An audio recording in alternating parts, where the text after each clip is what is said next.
Yes, yes. Tell me more, young Jedi, about how we're not in a crash. Yes. The cope. Tell me, the cope. Your cope empowers me. Unlimited power.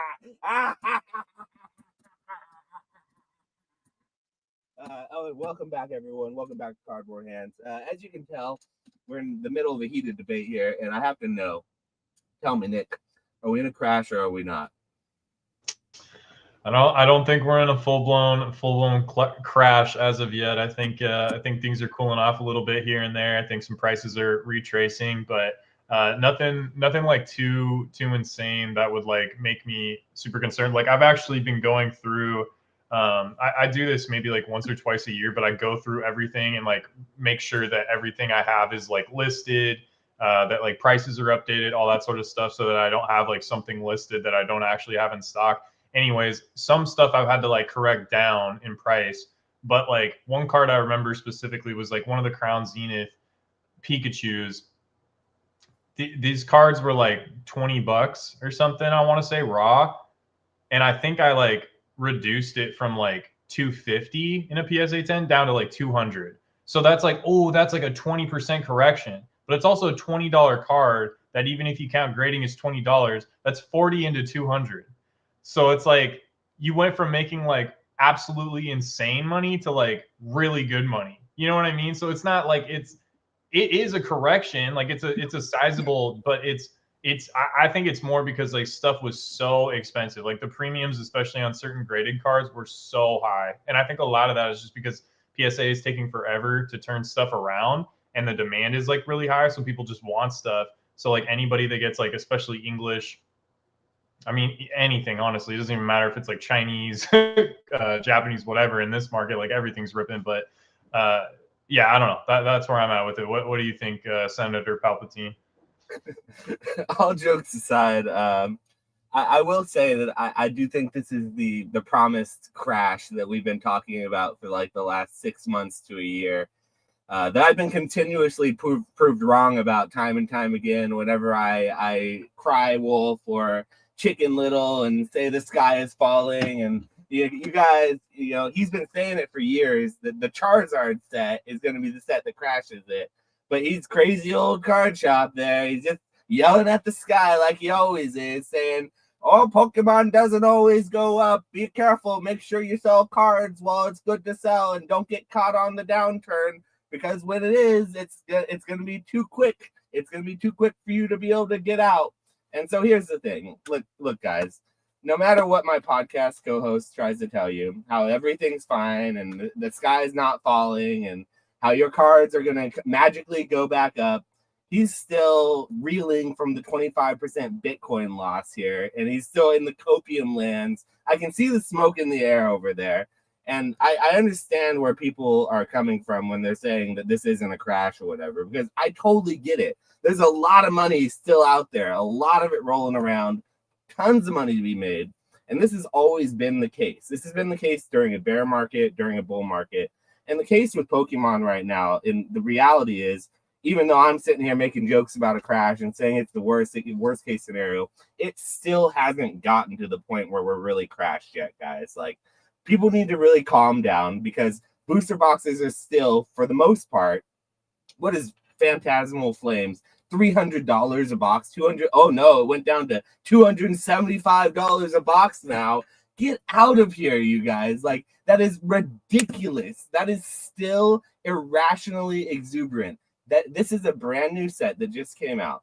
There is absolutely no reason why it should have been more than $150. Yeah, you heard me. $150. That would have been an expensive new release for any good set not a year ago. Now, if people are going to come on here and come try to tell me this is different, this time's different than a year ago, the market somehow magically rearranged itself in one single 12-year span from $78 booster boxes to $200 booster boxes, no matter what, in any case, I think that the people who are smoking that coke have made so much money that it really doesn't matter. And I don't worry about those people. The people I've always been worried about are the casual watchers, our fans that I'm sure some of our fans are very, very wealthy and have lots of free money to throw all into their buckets, their 401ks, until they're overflowing, and they could take that overflowing bucket spilleth and put it into PSA 10 vintage grails and sealed cardboard cases, and their family's well taken care of, and their cars are working great, and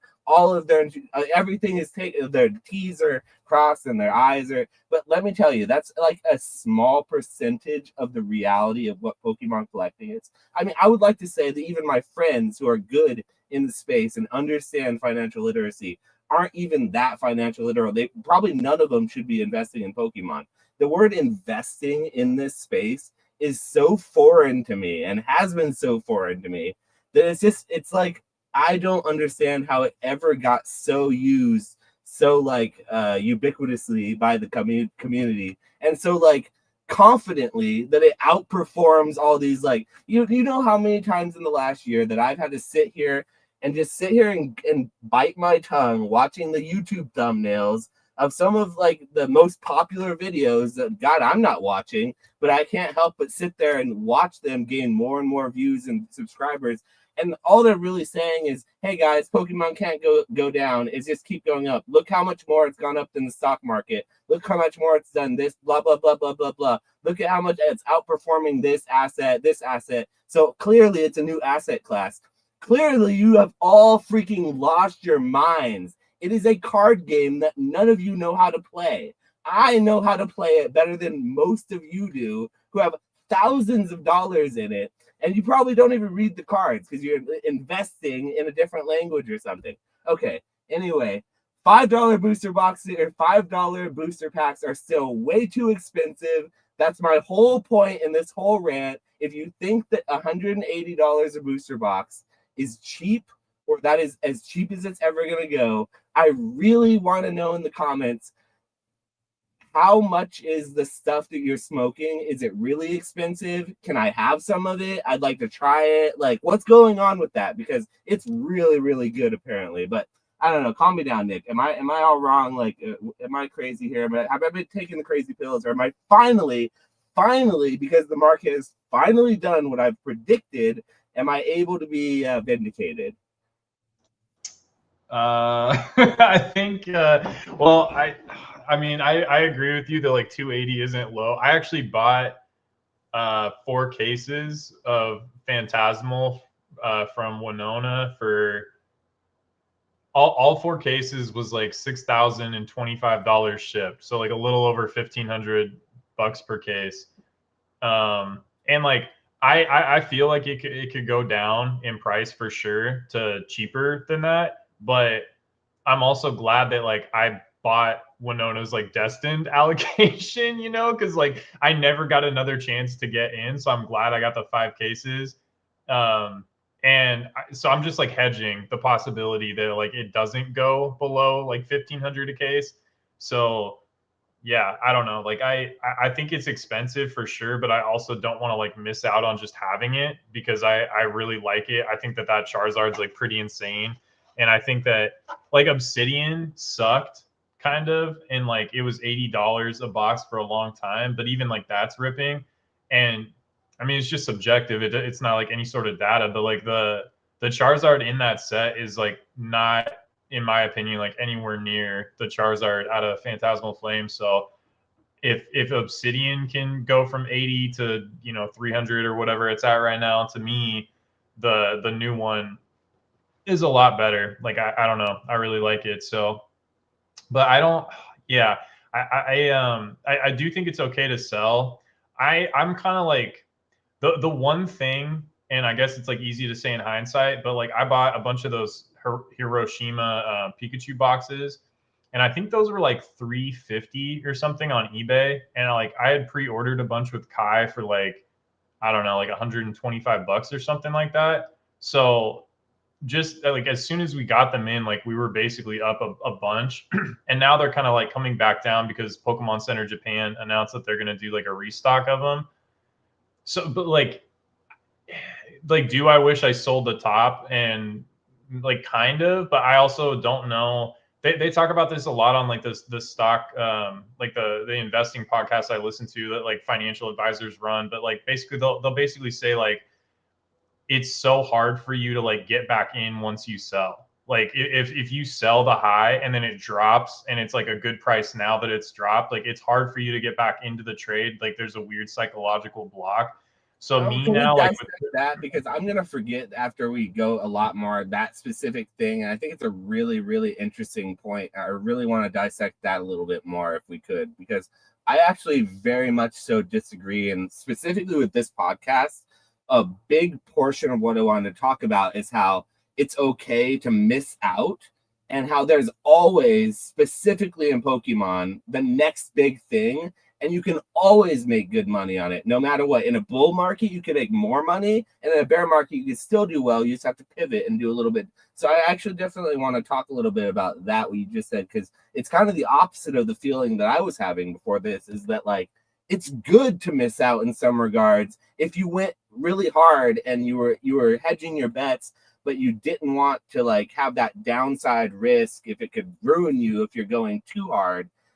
It's kind of good to miss out in some regards because you can always get in on the next big thing. There's always another thing. And I feel that way because I'm really confident in the future of Pokemon. And so I feel like someone who wasn't as confident in the future of Pokemon might feel differently. They might feel like they wouldn't have another opportunity because the best stuff has already happened. But I think opposite to that is the best stuff is yet to come. I still think we have a good 20 solid years before people lose interest in real cardboard.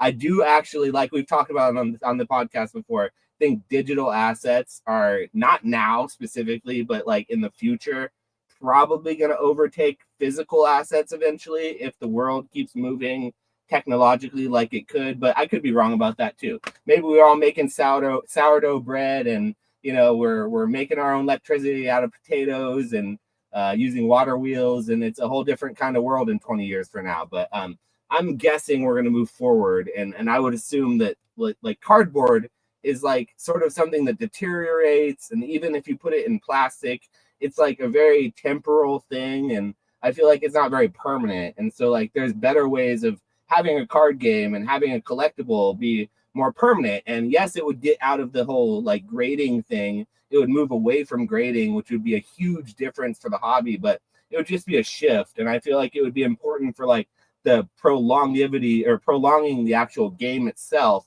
And then the hobby in the long term is that the hobby changes over time. So I think we're 20 years out from that though. So listen, I'm bullish. I'm really bullish until then. But what makes you think you won't get another chance in the next bloom? If you like missed out on, say, Phantasmal Flames, what makes you think that the next big Charizard set you wouldn't get an equal opportunity? Or in a bear market, you can buy a lot more of a really good set, like what we're seeing with Ascended Dream. I think Ascended Dream is going to be an exact Crown Zenith replica. We're going to see it come in a really weak market. It's a really strong set, and it's going to be really, really cheap for a long time. And people are going to sleep on it. I 100% agree. I think it's going to be like recently, because there's so much fear in the market. Like recently, a lot of companies have been crushing earnings. Like earnings are predicted, here, and they crush them by like 15-20%. Like they're doing better than analysts expected them to do. And then the stock will trade down like 5% on earnings, on good earnings, and then good forward guidance. So they're like, yeah, not only did we outperform this quarter, but then we have like X, Y, and Z lined up for like next quarter. Like we're growing revenue, month over month, all that sort of stuff, and still trading down because people are like, okay, well, good isn't good enough, and people are scared anyways. I feel like the same exact thing is going to happen in Pokemon, where like Ascended Dream's going to come out, and like Crown Zenith or Celebrations or insert whatever specialty set here, it is going to be good, but people are so spoiled that they're just going to be like, oh, like whatever, it's good, but like there's a ton of it and it's cheap, so like whatever. And like Crown Zenith, like it's going to continually print. Like if you're constantly grading the cards, if you're reselling the raw singles, if you're flipping the boxes, whatever, like the product will sell. Like it'll make money for the next 5 years or whatever, but people will kind of like overlook it because it's going to be a more psychological thing than anything. But yeah, I totally agree. I feel like they could probably print like a decent amount of that. They tend to do that with like the holiday sets. Like they make them pretty available to people. And for like a long time too, like Crown Zenith got, like, when was the last reprint of Crown Zenith for those Sea and Sky boxes? That was like not even that long ago, right? Like maybe the beginning of this year, right? Or like late last year is when you're muted. You're muted.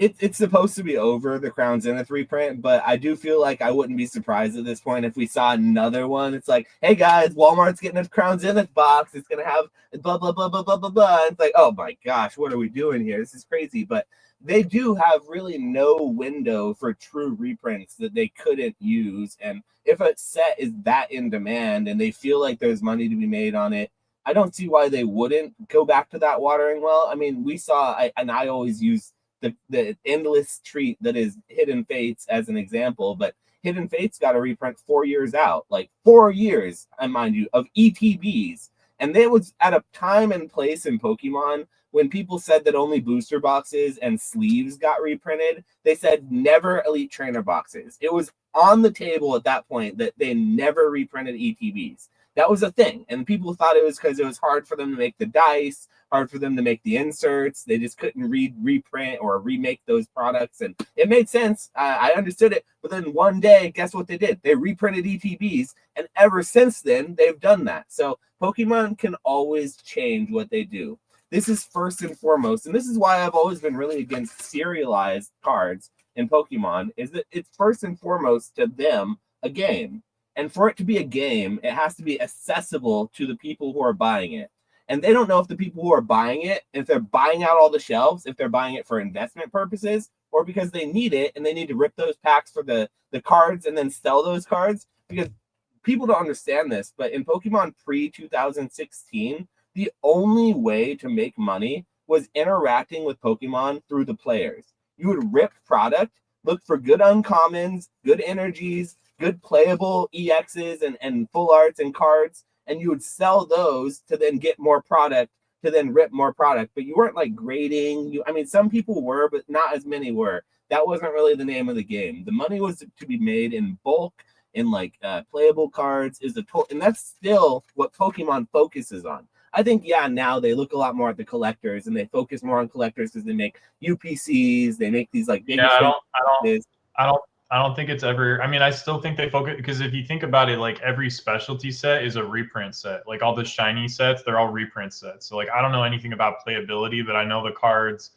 like they're the same cards text wise. They're just like a new rarity. They're shiny, whatever. So like they still care about, but like what you're describing right now is exactly, because like, you know, I've been involved in so many like dusty TCGs, right? Like, you know, DBZ Score, Final Fantasy, like, you know, like all the dust, like all the ultra dust, like dead card games, all that sort of stuff. And like what you're describing sounds exactly like dead card games. Like you go in there and there's still maybe like 20 people that will like, that they're super into it. They've been into it for like a long time, and they play games on like Zoom with each other or something like that. But they're ultra hostile to like anybody that wants to like collect the cards or grade them or like ascribe any sort of monetary value to them, because they want to like gatekeep their little community. And so like that, like what you're describing is like an immature TCG. Like it's a TCG that hasn't like fully established a market around it yet. And like over time, you know, like Kai was one of the people that graded like a lot of like ultra rares in DBZ Score, and like there was a few other people that were grading that, but like it created like a market around like these rare cards, and it became like slightly more available. But like Final Fantasy or like some of these other communities, like they're super hostile. And so like I don't think Pokemon's like ever getting back there. And I think if it ever did get back there, it would not be like a healthy market. I think like all this like collectability and chase and rarity and stuff like god packs and like all the like layers of things that they've built in, and just like the quality of the art on top of everything else, like the quality of the art is good, you know, like subjectively good, but I feel like pretty objectively good if they're the number one, you know, media franchise in the world. But yeah, like I don't think it's ever getting back there. I really don't. I think that like things could cool off, that they could meet demand with more supply, but like I don't yeah, like I can't see it ever getting back to like, oh, well, like you only make money off bulk, or I don't, so much would have to happen. So like here's the thing too. Anytime people talk about like why investing, it makes more sense now, or why it's like safer now, is because like streamers, that's all they ever talk about is like streamers. Like there's more people, and like, yeah, streamers rip a ton, but and I kind of mentioned this, I think on last podcast or on the live I did, but like I personally on eBay get so many new buyers still, like people with like anywhere from 10 to 50 feedback, like brand new accounts, on not just like new buyers to me, but like new buyers to eBay in general. And there's zero catalyst right now other than like Charizard set maybe for like people to be getting into Pokemon. But they're like Pokemon Pocket didn't like just come out. You know what I mean? Like there's no massive catalyst. And I've been getting so many like new accounts buying on eBay. So people are still streaming in, and we forget like outside of the streamers and rip and shifts, regular people are just going to stores or whatever, or buying on Amazon or Walmart or whatever. I know because I sell to them, and they're just buying boxes and opening them, like regular people, not like crazy degens going on Whatnot and spending like $5,000 ripping prismatic hoping for a got back, but like regular people are actually still buying this stuff. And so like even when prices on stuff corrects, I'm so much more confident this time than any other cycle before, because I see the sheer amount of just like regular people still engaging, still buying stuff. People will like buy a box or two and be like, this is a gift. Can you not include a receipt? Or like, you know, what, like regular people, you know? So I think that sometimes gets overlooked a little bit because everybody is so focused on what's going on with like eBay Live and Fanatics and whatnot. And that is important, and that is driving consumption and you know, sealed product getting depleted quicker than ever before. But it's also just general interest. Like regular people are they're just, they keep streaming in. Like it's a nonstop influx of people into the hobby. And so that kind of makes me, yeah, feel like a little bit more confident about this time than like previous times. So I don't know. What do you think? I mean, I do agree that there's a little bit more of that going on now, but I've already seen one boom where there was a lot of that going on, and then what I'd consider like a bust or a down period for a sustained period where a lot of people were just sustaining, and businesses were churning and people were doing well, but it wasn't like this hype beast and shelves getting cleared and people getting angry, and you know, the comments of the YouTube and the comments of the Facebook section being a toxic place. It wasn't anything like that until really this big boom sort of period, and people started having a different narrative about it. And I still feel, while it is a little bit bigger and maybe it lasted a couple months longer this time than the last couple of times, it is pretty much exactly mirrored the last two booms that I've experienced. And I've been told about another boom, the 2016 boom that happened, which that was a completely different situation. So like the last two booms I've experienced have been very similar, and I'll say three now because I'm going to consider this boom sort of at its cycle's end. We're seeing slight resistance, but I think in the next 6 months we're going to see a continual like slight downturn to horizontal movement, and there's not going to be this huge like frenzy to get into it because people are going to realize this is just cardboard, shiny cardboard. There's a lot of this stuff, and there's a lot of stuff going on in the world. I do think that a little bit of this has had to do with, and it's going to be the first time we talk about it, but I do think that the government shutdown had something to do with the timing of this. It wasn't really the culprit. I don't think it's the big like, oh, this is the big red flag. It was the government shutdown. When the government opens back up, it's all going to come back roaring back. I don't think that's the case, but I definitely think that it maybe put a little bit of water or a damp cloth on what was already too hot of a flame in that new Charizard set. For God's sakes, people were spending $2,000 on a raw card 2 weeks out of the card releasing, when the set was less than 130 or 140 cards with the secret rares involved. Like why that's not like, why wouldn't you though? Like you knew you're gonna make money because the Japanese one was like what, like $3,000-4,000. So if the Japanese one is $3,000 or $4,000 in a PSA 10, you buy the English for $2,500. If it's gradable, you're gonna get at least 5-6 bands out of it. You know what I mean? Like it Can seems we talk nuts, but about it's like, that? you know, Can you're we gonna talk make money. about that? Why are people doing that? Why does this keep happening? And okay, so we answered our own question by asking the question of why are people rushing in and paying $2,000 for the first card that comes out to get it graded to try to. Is the answer that the people who are buying it for $2,000 are the people who are trying to rush grade it and sell it for more, find the greater fool?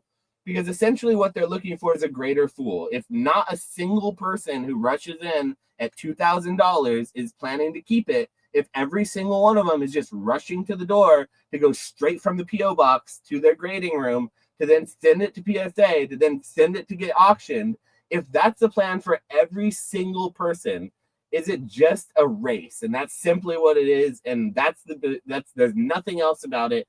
I can't. Of course it's a race. You're trying to squeeze out as much margin. Like while you're in price discovery, like you're trying to squeeze out as much margin as possible. Like that's why I didn't understand like why people were like so negative or weird about the McDonald's Pikachu, because it was so cheap. And it's like, if you grade this and you're all in after grading and the cost of the card for like 30-40 bucks, you don't think you're going to get $100 for this card. And that card sat between like 250 and 450 for so long. And the whole time people are like, yeah, they printed too much. And now it's like down to, I don't know, I think my listing's at like $93 for a PSA 10 or something like that.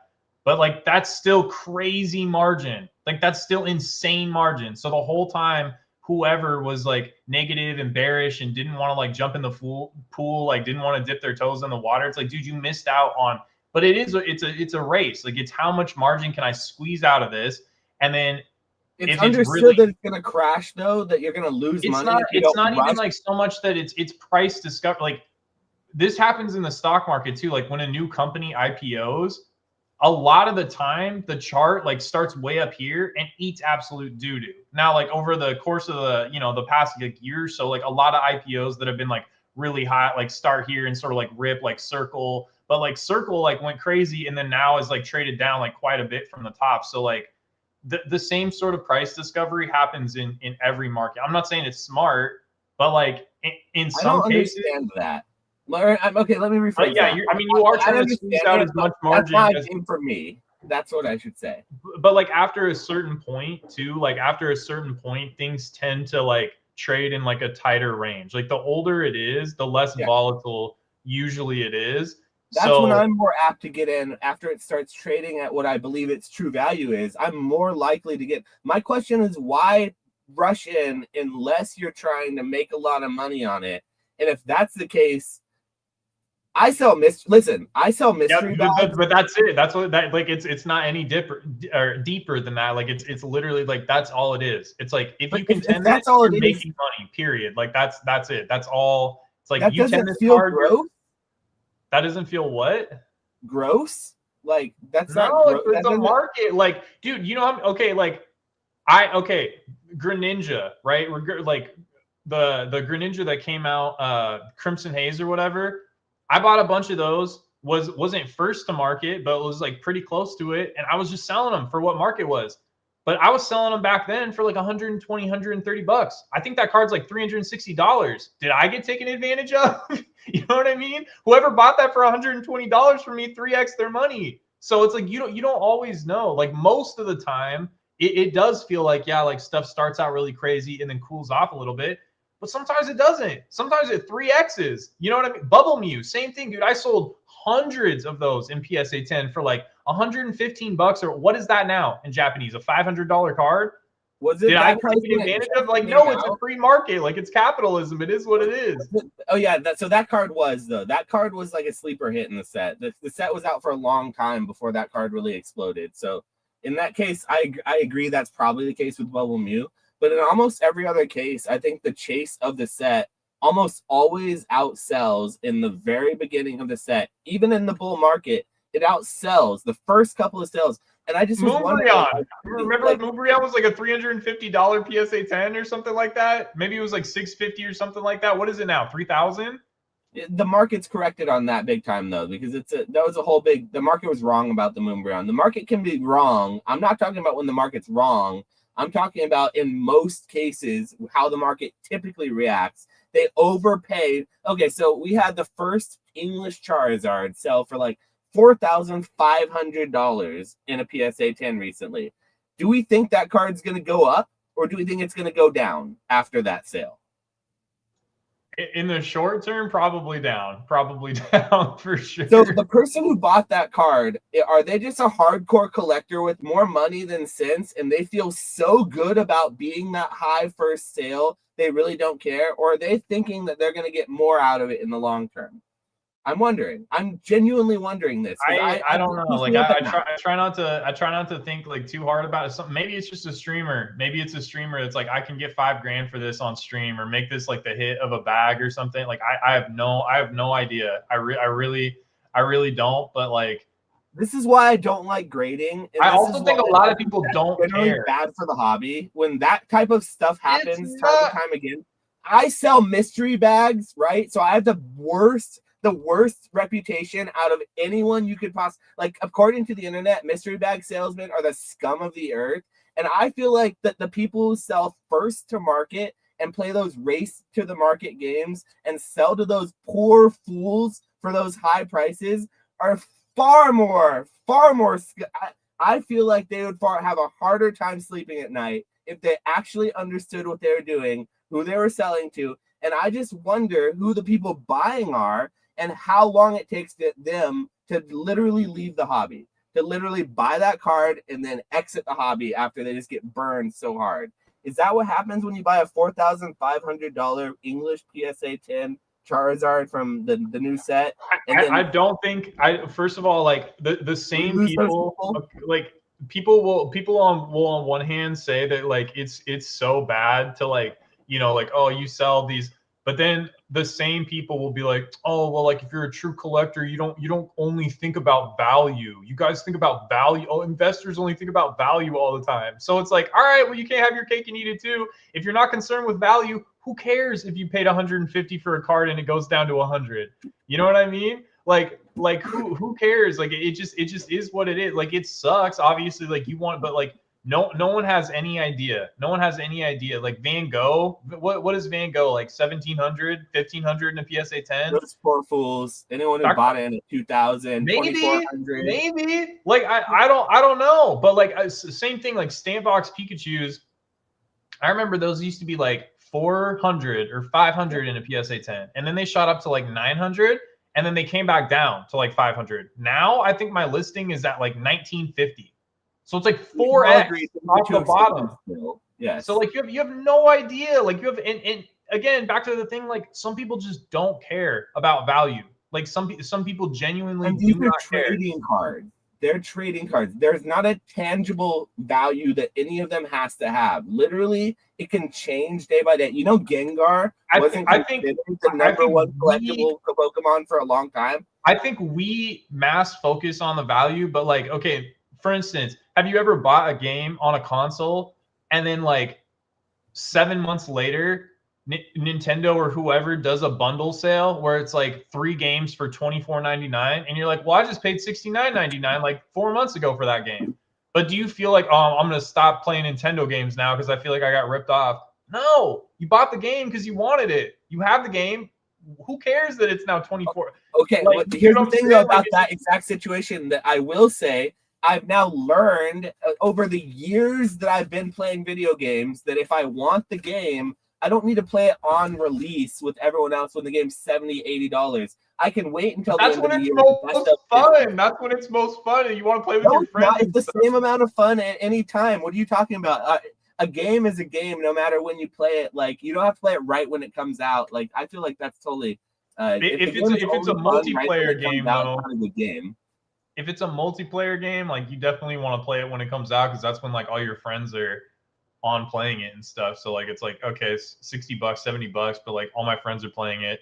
We can all like level up and like do stuff together. Like every time I have a group of friends I play like Call of Duty and stuff with. Every time a new Call of Duty game comes out, I just buy it. It's stupid. It's like, yeah, I'm sure at some point this will be cheaper on PlayStation Store, but I don't care. Like I just want to play with my friends, you know? So like, does And that that's make me? what the players do who play Pokemon. They have to pony up and pay. I think for that's what the card. collectors do too. I You know don't how think much Pheasantipity costs right now? Pheasantipity is like it's $15 playable. a card, bro. Can you say Pheasantipity? Have you even ever tried to? I can't. This is the third time I've ever said it. My mind is gonna explode from saying it that many times. But that's the thing. When you play the game, you're willing to play. You'll pay more to get it on release. But understanding that Pheasantipity is not a $15 card, you could probably get it for $1 if you waited a year until it's not playable in a deck. You wouldn't buy it if you weren't playing it. So like for me, the point of all this though, is you said the game's expensive when it comes out. You're not mad when it's cheaper later on. And you're right, I'm not mad at it, but I also don't fall for the bullshit of paying a high price right when it comes out. I actually know to wait, and then I'm patient. So maybe I just have something that no other Pokemon collector has, and it's self-control and patience. And I understand that that's like something I'm not trying to like. That's what I'm saying though, is like we're so zoomed in on just like the Pokemon market because we do it as business. But I'm telling you, like people in general are not that sad. People don't make smart financial decisions. Collecting is not a great financial decision. You know what I mean? Okay, like people are irrational. So like the fact that people would overpay for a graded Pokemon card, the fact that like that is $4,500. That's different than just any other Pokemon card. Like I'm not talking about paying $900 for a Van Gogh Pikachu right when it comes out, because it is, and like I see what you're saying, and it's easy in hindsight. But like me personally, one like big like boo boo that I made, I don't have any position in Terrastal Festival. It came out. I remember being like, I think it was like the day before Thanksgiving or something like that. And I was taking pre-orders for the set, and I was selling it for like $49, $50 or something like that. And I was like, oh, it's a specialty set. Like it's cool. It's Eevee and all that sort of stuff. But like, look what they did to Shiny Treasure. Like they're really good at printing a lot of Japanese specialty sets. So I thought, all right, it's $50. I'll load up. I'll probably be able to get it for 45. Literally like days later, this was selling. By the time like orders were getting fulfilled to people, I'm fulfilling thousands of boxes to people at $49, $50 that they had placed orders for. And they're turning around and selling it on Whatnot for like $90 to $120 a box. And it never came back. And they've printed a ton of that set. Now the PSA 10s have come down a lot, like from the height or whatever. Sorry, Rusty. like, sorry about that with the Umbreons. But like, you never know. Like, you don't. And the boxes never came back to Earth. You know what I mean? So like, I missed out on establishing a good position price at like, you know, whatever, $50 for those boxes. And I'd be sitting pretty. So like, you never know. Like, what if the Charizard that someone bought it for 4,500, but then the next sale was like 5,200. Like you never know. Like you know what I, like I'm not saying I disagree with you, but like I don't collect. So like I think all this stuff is nuts. I think it's all nuts. You know what I mean? So like I don't know. I think it's all crazy. I think it's all crazy. But maybe we should talk about do you want to continue on, like, is it a crash or not, or do you want to get into one of the other? Is there any last minute? Finish up. Yeah, I'll wrap it up with a little bow here. All right. By the way, so say hi, everyone. This is Charlie. But yeah, I do believe though that what we're going through right now is a very, very predictable cyclical behavior of the Pokemon market that is very much so something that should be able to be overcome if you are in this hobby now. I hope that nobody's over leveraged to the point where they were really, really, really needing the next big thing to keep on getting bigger and happening. And you were like playing the whole, like, I guess it's momentum investing game. So I really hope that if you were going like momentum investing, you weren't all in on this next last set, because I think it is the House of Cards going to start quote unquote coming down. That doesn't mean it's going to zero, though. So, like, all these thumbnails about Pokemon crashing and us talking about crashing, like, take it with at least a small grain of salt, because even during, like, times of boom and bust, especially during times of bust, the greatest wealth in Pokemon, in my opinion, and from what I've experienced, is not made during, okay, so some of it's made during those boom periods if you capitalize on it. But the greatest wealth in Pokemon, truly, in my opinion, is made during the slower times in between when it's sort of quote unquote crashing. Because trust me, Pokemon's not going anywhere. I'm here to tell you this game that none of you play, which that should concern you. The fact that it doesn't concern any of you watching this, that none of you actually play the game you're investing in, or know what any of the things do, or who's playing the game, what kind of prize support they're giving, any of that, that should concern you. The fact that it doesn't is a really bullish sentiment that is probably something that expands beyond this podcast and beyond the 20, 30 people watching. So that's a good thing. It is not going anywhere, but there will be cyclical times. And during those times, don't be a dummy. Don't just listen to everyone saying when things are going up that they can only go up and that you should only keep buying at the high highs and only invest and you should never sell because sellers are stupid. And if you would have sold, you would have lost all this money because look at the price now. Those people are idiots because when it comes time to actually sell, they don't know what to do. And when you actually do have to sell, they don't know how to sell it. So that's what we've always said is just continuously be buying and selling, understand what's going on with the market, protect yourself. And honestly, if the Pokemon market crashes as it's doing right now, the 20 to 30% and prices go to like MSRP, or even the dreaded under MSRP, that is totally fine. The hobby's been there before. We've all survived it. It was only a couple years ago. It wasn't even that long ago. I know people's memory is so like short these days because of TikTok or whatever the hell reason they're giving that they can't remember 5 seconds before. But this has happened before. It'll happen again. We've probably got a good 20 more years of this. But yeah, it is going to crash. And if you're heavily invested in momentum investing, you're probably screwed. So yeah. All right, one more example. Remember when I wouldn't shut up about this card? I was buying these for like $20, $30. I've sold a few of these for like $270. Okay, and I just repriced it today to $200. I bought this for $30. Like I'm 4xing my money before. You see what I'm saying? Like there's still so much like built in for people, and like I'm not like special or savant or anything. Like anybody that's been grading any good cards, there is still things got so nuts. When I got like my last sub back and started listing stuff and started comping it, I was like, holy, like this is crazy. Like the multiples are insane. Normally you grade a card, if you make like 30 to 50% on something that's pretty easy to grade, awesome. You know what I mean? A lot of these are like doubles, triples, quadruples, quintuples. Like that's insane. So for things to correct like 20 to 30% when you're quintupling on hitting a PSA 10, that's like, you know what? Like, I don't know. Like that doesn't like freak me out as much. It really doesn't. Like things are so strong. I think prices are coming down from crazy prices to just like still crazy, but like not as crazy.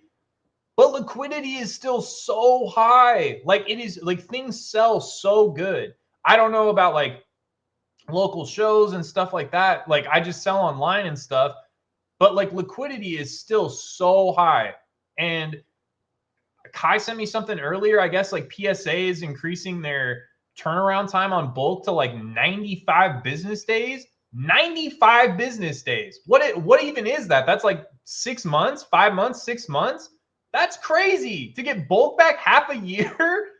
Like that's like 2021. You know what I'm saying? So it just, and people would not continue to send if there wasn't money to be made there. Like there is so much room between where we're at now and where like true darkness is. I'm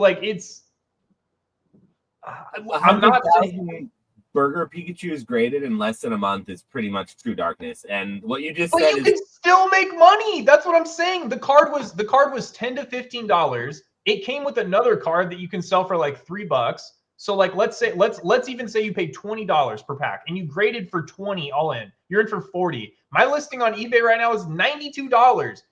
You're still making money. Like you're still making money. You see what like that's Like, Why you're do still I almost care about doubling. the buyers? Because the people who are winning on this are the sellers in PSA, but I don't care about the sellers because they're all my friends in competition, and frankly, they're doing fine. And PSA, I really don't want to make a lot of money on this, but the people buying those graded Pikachus when they were $400, then $300, then $200, then $150, and investing. Those are the people I guess I feel bad for. I don't know why I feel bad for them. I don't know think a those lot people. of people. I mean, and I have no idea. But again, like there's what, over 100,000 graded. So some certain like a certain percentage of people might have been buying that like as an investment or whatever. But like I don't. I think people saw like a card that was cool. It's Pikachu. It's exclusive. It's all that sort of stuff. You know, the release around it was kind of nuts. And so I just think people wanted to be involved. And I think like $450 was a crazy price. And I'm surprised it got there. I was plenty happy to sell mine through PSA for like $200, $300 a pop. 400 was nuts, you know, and like it probably never should have got there for how easy it was to grade. But that's what I'm saying is like people think things are crashing because they're coming down from like absolute insanity, now down to like still pretty crazy. Like the fact that, okay, think about this. Think about saying this in 2022. There is a card that is 100,000 pop, PSA 10, and if you bought if you bought and graded at bulk when it released, you're still doubling your money selling PSA 10s, and the gem rate is like 90+%. Think about how crazy that is.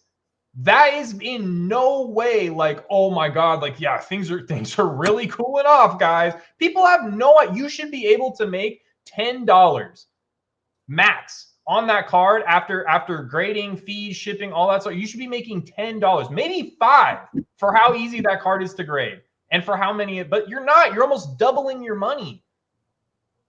That's how I know we're still cooked. There's still room to fall. That exact thing, because because selling for $50. The card should be $50 in a PSA 10. I agree with you. But that also says like how much money is like out there and how much interest there is now compared to like 2021 and stuff like that. Like there is so many more people interested now.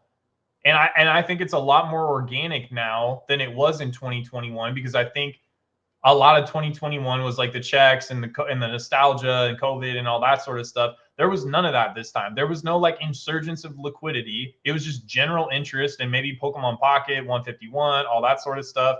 But it's just people like generally like flowing in, and the total addressable market getting like slowly larger and larger over time as they added China, they added Latin America, all this sort of stuff. So like it's still so far. It's still so far from like what, like I don't know. I don't know. Like it just I'm not scared. And like what booster boxes should be 40 or $50 is what they usually were before this whole crazy Japanese like. But then with the tariff situation, that might not be the case for a long time for different reasons. But so maybe that price memory's got to go away, at least for the Japanese or foreign cards in general from different countries because of that tariff situation. But other than that, I do think that we're going to go back to seeing the new normal, which what I mean by new normal is sets will not sell out on release. You will be able to pre-order them from places for cheaper than what they're going to go for probably on the release week. I think what we'll still see is people continuing to overpay the first week that the set comes out to get it, and then we'll see the pop and flop. Shout out Pika Pika Papa. I love that guy. He always talks about the pokey pop and flop. Usually what happens in a normal market is people rush in, they buy and they overpay for some of their excitement, and then they all sell at the same time when or more of it comes out to the market, and so it goes down as more of it comes to market, and people then buy at those lower prices and it changes the price down a little bit lower. And so you see it pop and then flop as it comes out. That is a more normal experience than what we had seen before, where prices came out and then got more expensive. Deaths and Rivals still will, in my opinion, get far cheaper than what it is now, even though it's the best set in Scarlet and Violet era. Boxes or packs or like what? Or the cards inside or what? So at least with right now, you can get booster packs for $5 of Deaths and Rivals. Like if you just look around, it's not too hard. They're like less than $6, I think, on TCG Player, even if you were to buy it full retail. but they're pretty cheap loose packs. But I think even booster boxes have a lot of room to fall. This whole like myth. Okay, don't even get. We need a whole nother night for a podcast for this because this isn't even a topic. But don't even get me started about this whole sealed booster box premium.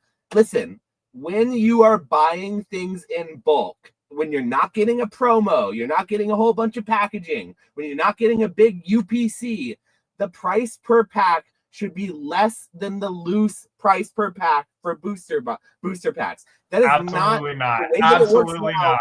No, There's no absolutely such not. thing as a booster box premium on a brand new fucking set that just came out. Now, when you're talking about a booster box premium on a WotC box or a 20-year-old booster box, sure, give me a fucking wrapped box. Don't give me some thing in a shoe box that you've sorted through and weighed all the packs. But do you really believe people are out there weighing, scanning in their CT scanners, going through their algorithms and figuring out what the heavy versus light packs are when Pokemon is doing all they can to put these different code cards, these different weight wrappers? Literally, some wrappers are made from like tissue paper and others are made from lead. You can tell when you open the packs. Most people just invest these days because it's too expensive to open packs. I get that. But if you actually open packs, the packs are different weights, basically based on the wrappers.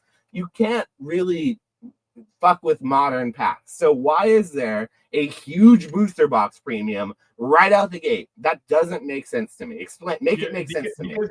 Because people they make less of them than they make of the packs, and it's like an extra. Like it just is what it is. Like I remember on the golden thing, I can't remember what they were talking about specifically, whether it was like a doll or like an iPhone or they were talking about something.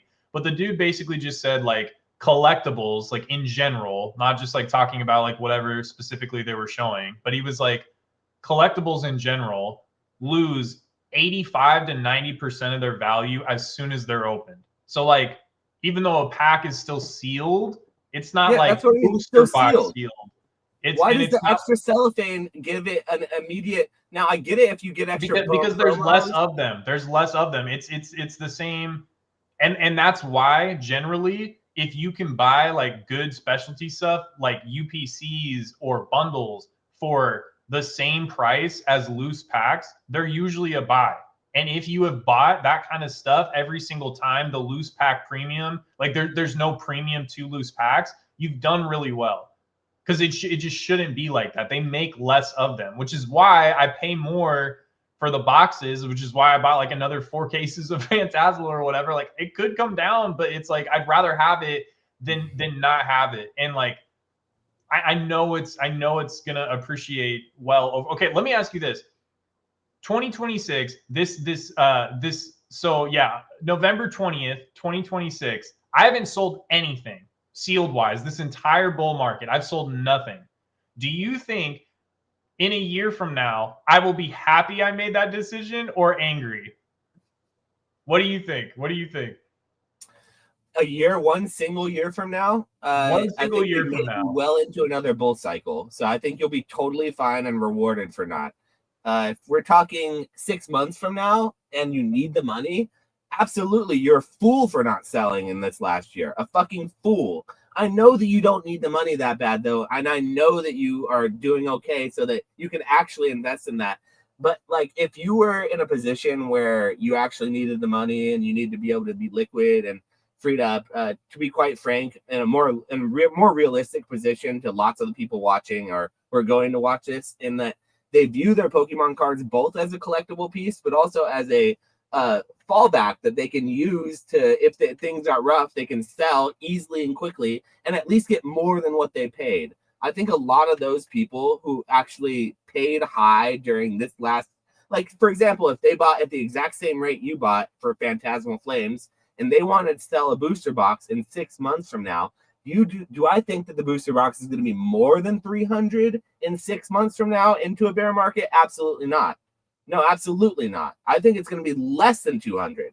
I think some people, this might age poorly if what we're experiencing right now is literally just a small little blip, a dead cat bounce or something, and we're going right back up, and then we don't crash back. But I don't think I'm seeing the bounce. I think I'm just seeing the flop and the trending downwards at this point. And And with Bitcoin down 25%, with the government not looking any better at this point, with like people struggling in their actual financials, with like macro financial stuff that you see on the streets, I definitely don't think that this booster box that just came out is going to be more than $300 in 6 months from now. So like they would have been better off selling right now and flipping and turning that money over and using it to their advantage, I think. But like it depends. Like if you were to sell in the next boom though, after we've gone through this cycle and everyone's like saying, "Oh man, you're a genius because you had the money to hold it through one single cycle," like then sure, but you'll be a genius in 2 years. Literally in this hobby, you are a hero and a genius if you just stick it out with a single sealed item that you don't open for 2 years. 2 years. That's all. If you do that, you look like a fucking genius. You know where else you're a hero and you're rewarded for being patient and not emotional? The stock market. That's what investing is. Like it's sticking it out, being patient, and doing stuff that like isn't super sexy, which is just constantly buying and dollar cost averaging in and letting stuff compound and also with investing, like you shouldn't be putting money into stocks that you need to live on or anything else. Like you shouldn't be like going out on like the same stuff you could apply to Pokemon. Like you should be applying to stocks, but like that's how you grow wealth over time is you stick it out. You pay yourself first. You make sure that you're constantly putting some sort of money away into like an asset and you just let it grow over time. It's not always going to feel like super fun. Like it's rough. Like even after everything's gone up like so much, especially like tech and all this stuff, like it is like it's rough to like look at your portfolio and see like, oh, Meta's down and like you know, and like I mean I guess a lot of the NASDAQ is down right now, but then like you know Costco's up and Caterpillar is up and like all you know all these other companies are doing really well and like it yeah, it just is what it is. But I guess I gotta plug this like for anybody that didn't go watch like the solo live I did on my channel, I'm offering like basically like one of the pieces of content that I want to make moving forward is basically like Tech and Sports did this thing called reseller rescue, where he would like actually go to people's like operation and be like, okay, like show me how you take pictures, show me how you do all this stuff or whatever, and like I'll fix it for you. He like went to the bins with people and saw like what they picked up, what they left behind, all that sort of stuff, and optimized it. So like I want to do that for people's businesses. Like I want to do that for people's TCG businesses. So I do have somebody like signed up already. But if like that's something you're interested in, if you basically like want like a consult or something, if you want me to like optimize your business, help you with like whatever bottlenecks you may have or whatever going into the bear market, you know, so you can survive and all that stuff, you know, hit me up hit me up on Instagram.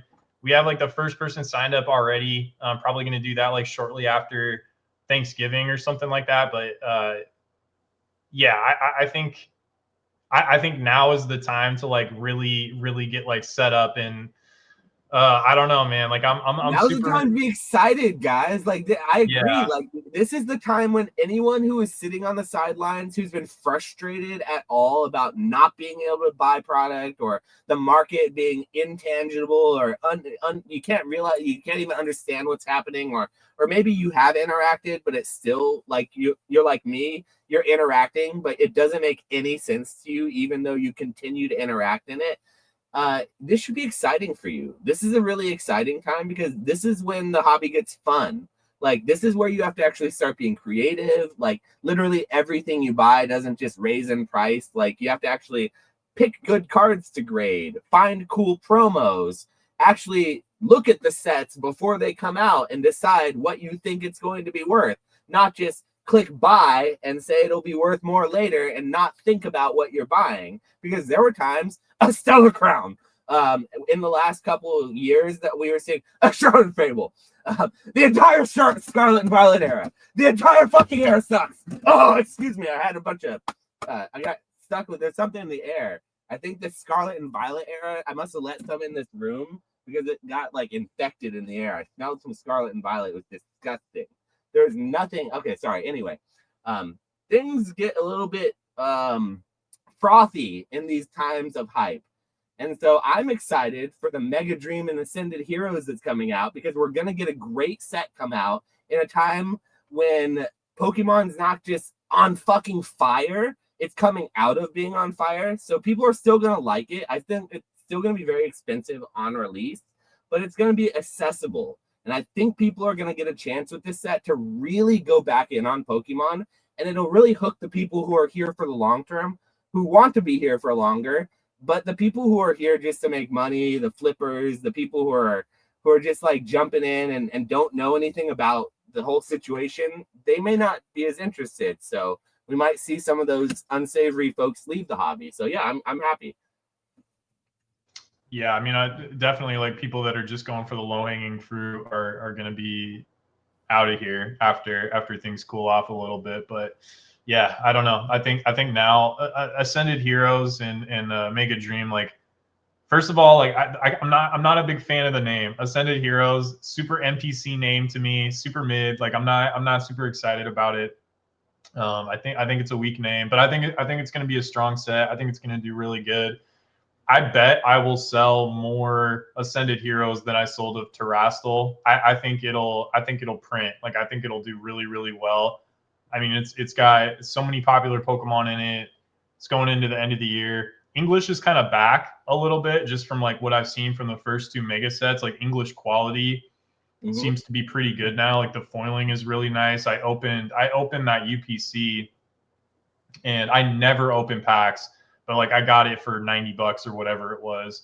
So I was just like, whatever, the promos, pay for it anyways. And I wanted to see if the promos would 10, but I opened the packs and the mega sets specifically, like the quality is like really, really good. So I think the Ascended Heroes is going to be really, really crazy. Like I think it'll be funny because like everybody will be like, oh, it's cheap, but like it'll be a ton of popular Pokemon that are really easy to grade and it'll just print money. Like literally exactly like Crown Zenith. Yeah. Where it's super cheap, really easy to grade, and just prints money because it's like all the most popular Pokemon, good arts, like I don't know. It's definitely like a good setup, but I think they'll catch up and they'll make it pretty available. Like I bet next year, like they will hammer with between that and whatever the specialty set is for the 30th anniversary.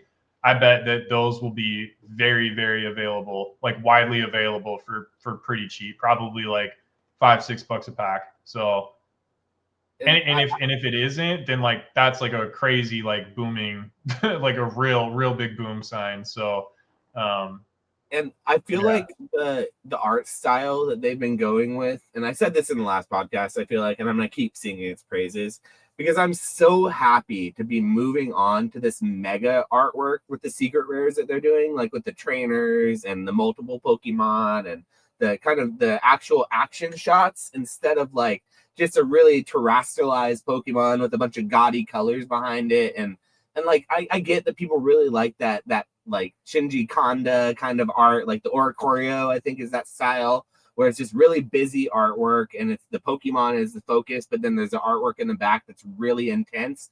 I'm not a fan of that. I really don't like it. And that was what I feel like the whole Scarlet and Violet era was focused on. Now the Mega era, the secret rares in this era, I love them all.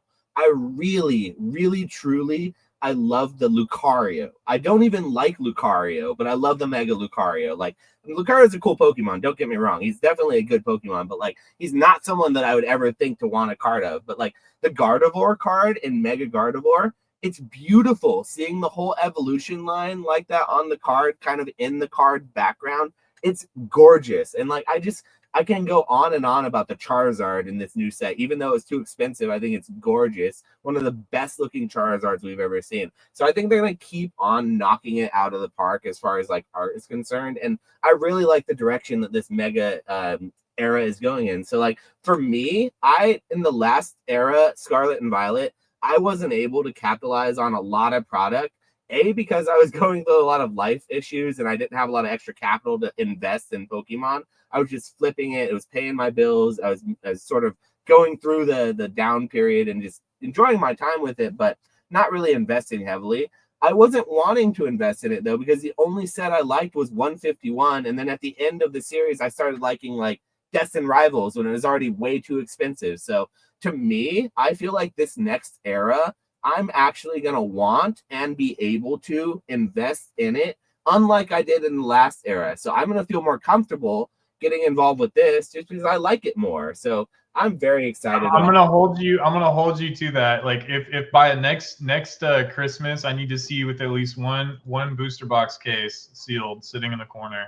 Well, it's all inventory. Don't get it twisted. If I do buy stuff like that, it is all eventual inventory. The way I look at investing is like it's future inventory, because I truly don't believe that cardboard is a long game for anyone who's investing in it. And I think I'm different in that than a lot of other people in the hobby. Like a lot of people in this space, they really want to tell you that they invest for the long term and they believe in it forever. I really don't. I believe in it for as long as I need to. And for now, the time horizon is like 20 years. I love Pokemon. I love it as much as the next guy.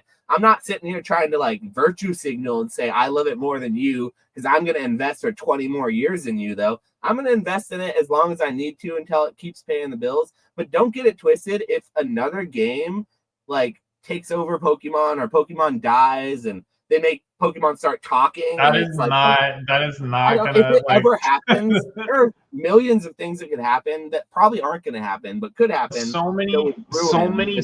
signs. Like you would see so many signs before like you ever got caught up in something like that. Like that would not just like it's not like a switch would flip like overnight. You know what I mean? Like that's not gonna happen. And like look, so like Destined, like I can't remember. I don't know if it was like 1,200, 1,300 for the case, whatever. Like I'm up on like Destined, but I've seen like what Fusion Strike and Evolving Skies and Lost Origin and all these other boxes have done, and like maybe a certain percentage of the gains have been pulled forward on Destin. But it's like, man, if I like sold it now, I'd make like some money. But like, what if I waited 2 years, 3 years, and it's $1,000 a box, and now like every case is $6,000? Like that's a lot more meaningful if you're gonna invest. Like back to the Peter Lynch, like back to the Peter Lynch quote, like that I brought up last time, where I was like, you know, like selling your winners and keeping your losers is like pulling your flowers and letting your weed, or like leaving your weeds or whatever. Like if you're gonna invest, then like do it, like do it. And it's not to say like you have to set a time, like I think that's kind of like backwards. Like you shouldn't set a time horizon. Like maybe you set a price target or something like that. But if you're gonna invest, like do it. Like invest. Like let it sit, let it do its thing, let it run. You know what I mean? Like I think that's important. And if you're not, like if you're just trying to flip it or whatever, or like if you have life events, but if you're gonna do it, then like you should do it. And that's why, like, same thing with the Hiroshima boxes. Like I like when I bought those, I was like, I'm gonna hold these for like a long time because I've seen what other like Japanese exclusive Pikachu boxes do, and like selling for 350 a pop. It's like, yeah, like this is good money, but it's like, what am I gonna do with this money? Like I planned on holding these anyways, so I'm gonna hold them, and like maybe a year from now, 2 years from now, whatever, I'll be like, oh man, like I could have still gotten more because they haven't got back to all-time highs or whatever. But like you can never know, and like the exponent, like you have no idea like how crazy stuff can move either. Like I remember I had all those Evolving Skies packs and we were at shows and you're like, dude, you should sell them for $20. And it was like, man, like $20 seemed really expensive for a pack and seemed like a good deal. It was like, man, like I can make so much money. And I didn't sell, and now I'm holding them and they're like $30, $35 or whatever. And it's like, maybe they go to $50. Like, you know what I mean? And like, so if you just wait, it's not to say like wait forever, but things can kind of like gap up crazy out of nowhere. Like Crown Zenith went from $3, $5 a pack to like $15 over the course of like 3 months. Like it jumped up so fast. 151, same thing. Like 151 was like $6 to $7 a pack, even with the ETBs and all that stuff being hella expensive. 151 was like pretty cheap per pack, like $7 to $10 maybe. And now what is it? It's like $15, $16 or something like that. So, and it's back to like $11, but yeah, I agree though. 151 shot up really quick, and the whole point, things do shoot up really quickly at times. Yeah, so it just I don't know. Like if you're gonna invest, like invest. Sometimes you're gonna get things right, sometimes you're gonna get things wrong. People But like don't invest in this space though. 2 years is a long time in this space. 5 years is unfathomable. Literally unfathomable. You're in the well, levels I of think OG. I think I think it's hard over the past 2 years because stuff that people bought in 2023 thinking that they were going to need to hold for 5 years has gone up so crazy that it's like Alex paid his house off. Like a lot of these people have done like really meaningful things with that money. You know what I mean? And so like I think it's tough to say. Like in different market conditions, it might have been like, oh yeah, like you should hold for 4 years, 5 years, whatever. But after what's happened, like if you bought boxes at $80, like Paldea or Paldean, yeah, Paldea Evolved, if you bought those boxes for 80, 90, $100 and they're over 400 now, like that's a pretty significant percent increase. You know what I mean? So like I don't fault people for like selling that early or say like you have paper hands or you're not an investor because like so much gains happen in like such a short period of time. So yeah, I don't know. Like it's Well, you can never fault someone for selling, especially if they sold it for a good reason. And I would never even fault someone for selling if they sold it for a bad reason. I would fault someone for buying it for a bad reason, though. And so the and I think that Alex bought a lot of those boxes with intent to resell, and he bought them when he knew they were low. And like you said, they appreciated far higher. And I've had conversations with Alex about it, and he and I both feel similarly that once things hit a plateau, a certain price point, it's harder for them to move to the next plateau. So it's better to kind of move on from things instead of waiting for them to appreciate to that plateau after plateau, because it does kind of jump up in big jumps, but sometimes it takes long periods of time for that to happen, and you can put that money into more meaningful investments or more meaningful things for you or your life. So I don't fault anyone for selling ever. I guess the big thing is I hope that people aren't too afraid when these things happen, because the sentiment that I'm getting the most right now and the seeing the most is a lot of fear, a lot of panic selling, a lot of people quote unquote trying to get out. Like if you go to your Facebook groups, or you go to your discords that sell, your local discords, you go to your forums or your online platforms, or even a local show, you're going to see a lot of people like trying to exit right now. And I feel that's quite a shame, because those people probably bought within the last 6 months when their what they bought was supposed to be intended for long-term hold, but now what they're seeing is the market shift, and they suddenly don't feel comfortable with it. They're suddenly feeling like that thing they were really confident on 6 months ago, they've shooken their confidence, and now they feel completely different and they want out. And now suddenly they just want to move a different direction. They have something come up and blah, blah, blah. It's not that I don't like Pokemon, guys. It's not that I don't have confidence. It's just that X, Y, and Z is happening now. So I have to sell everything. And so like you're seeing so much of that now. I don't think it's people who have hold for a whole cycle and now they're deciding to sell at the end of the cycle. I think it's the opposite, is people who actually got in during this cycle with the irrational exuberance that was happening and expectations of it growing more and more. And the minute that it starts not doing that, because everyone's been telling them Pokemon only goes up and we haven't been podcasting, I will say I'm sorry that we haven't been here enough, but people should have been telling these guys that their product that they're buying is not a solid investment. Like everyone who is telling them that they're making good choices buying Pokemon, even if it's a YouTuber online, is really misleading these people and telling them bad information. So I couldn't get on here and tell people what they needed to hear because they didn't want to hear it. So I just couldn't talk about it. That's why I don't make boom content, because people only in boom content, all they want to hear is that they're doing a good job, that they're making good decisions. And while that might be true in that particular time, I can't do that for people because I want to tell them how I actually feel. And how I actually feel is they're foolish, because not all of them are running businesses and not all streaming, those ones I'm not worried about. But I will tell you that in private, I've had conversations with streamers who have told me that in the last 3 months, their business is not booming like crazy. It's sort of sidelining and sideways. And it's one of those things that like sure, everything's going really well, but like it's also not what it was 6 months ago when everyone was just like full on, hard on for the hobby. Now it's like a little more flaccid, and we're a little bit more realistic at this point, I think.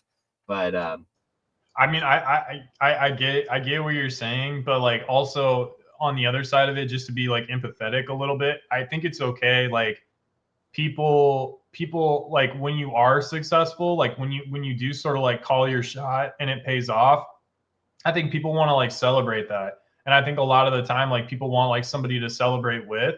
So like if you've been listening to like Alex or whoever for 2 years basically say like the same exact thing, and then it pays off really big, and like your life is meaningfully changed because like you sort of believe the same thing, like you want to have somebody to celebrate with. And like maybe you're not going to get on we're YouTube beating and up do on it. Alex a lot. I want to say, by the way, that I don't know. Like I don't watch like I'm know sure there's we're just kind of 1,000 right other copycats of Alex like out there now. Like we're talking like, about Alex that we know of, the bullish Alex who's yeah, saying like buy everything, hold everything. I don't know what he's currently saying in his channel because it's been a while since I've seen it, but I presume it's the same message. Just with, I hope he's saying like buy everything that you can, but don't go into debt because of it. You know, I hope he's at least saying that, which I'm sure he is. He's a reasonable guy. Yeah, I mean, I don't know what he's saying, but like I feel like his sort of mantra for like a long time has just sort of been like, yeah, like, you know, when stuff seems like it's a good buy or whatever, like, you know, just try out, Buy like low, sell high. That's why I wonder if he's actually been saying that recently. I wonder if he's been more bearish than what I'm giving him credit for. I gotta go back and listen to some of his recent. I love you, Alex. If you ever watch this, I gotta go back and watch some of your stuff. I just think like, look, man, like I just think if people like employ a long-term mindset, like it'll treat them very, very well. Like yes, yeah, I agree with that. I don't know. But people don't have a long-term mindset. I think people stay in this hobby for at most 6 months, unless they're a content creator in which they have some sort of like an anchor to the hobby. Like if they have a business, if they're a content creator, if they're a streamer, if they're some way attached to the hobby, they'll stay in it infinitely longer.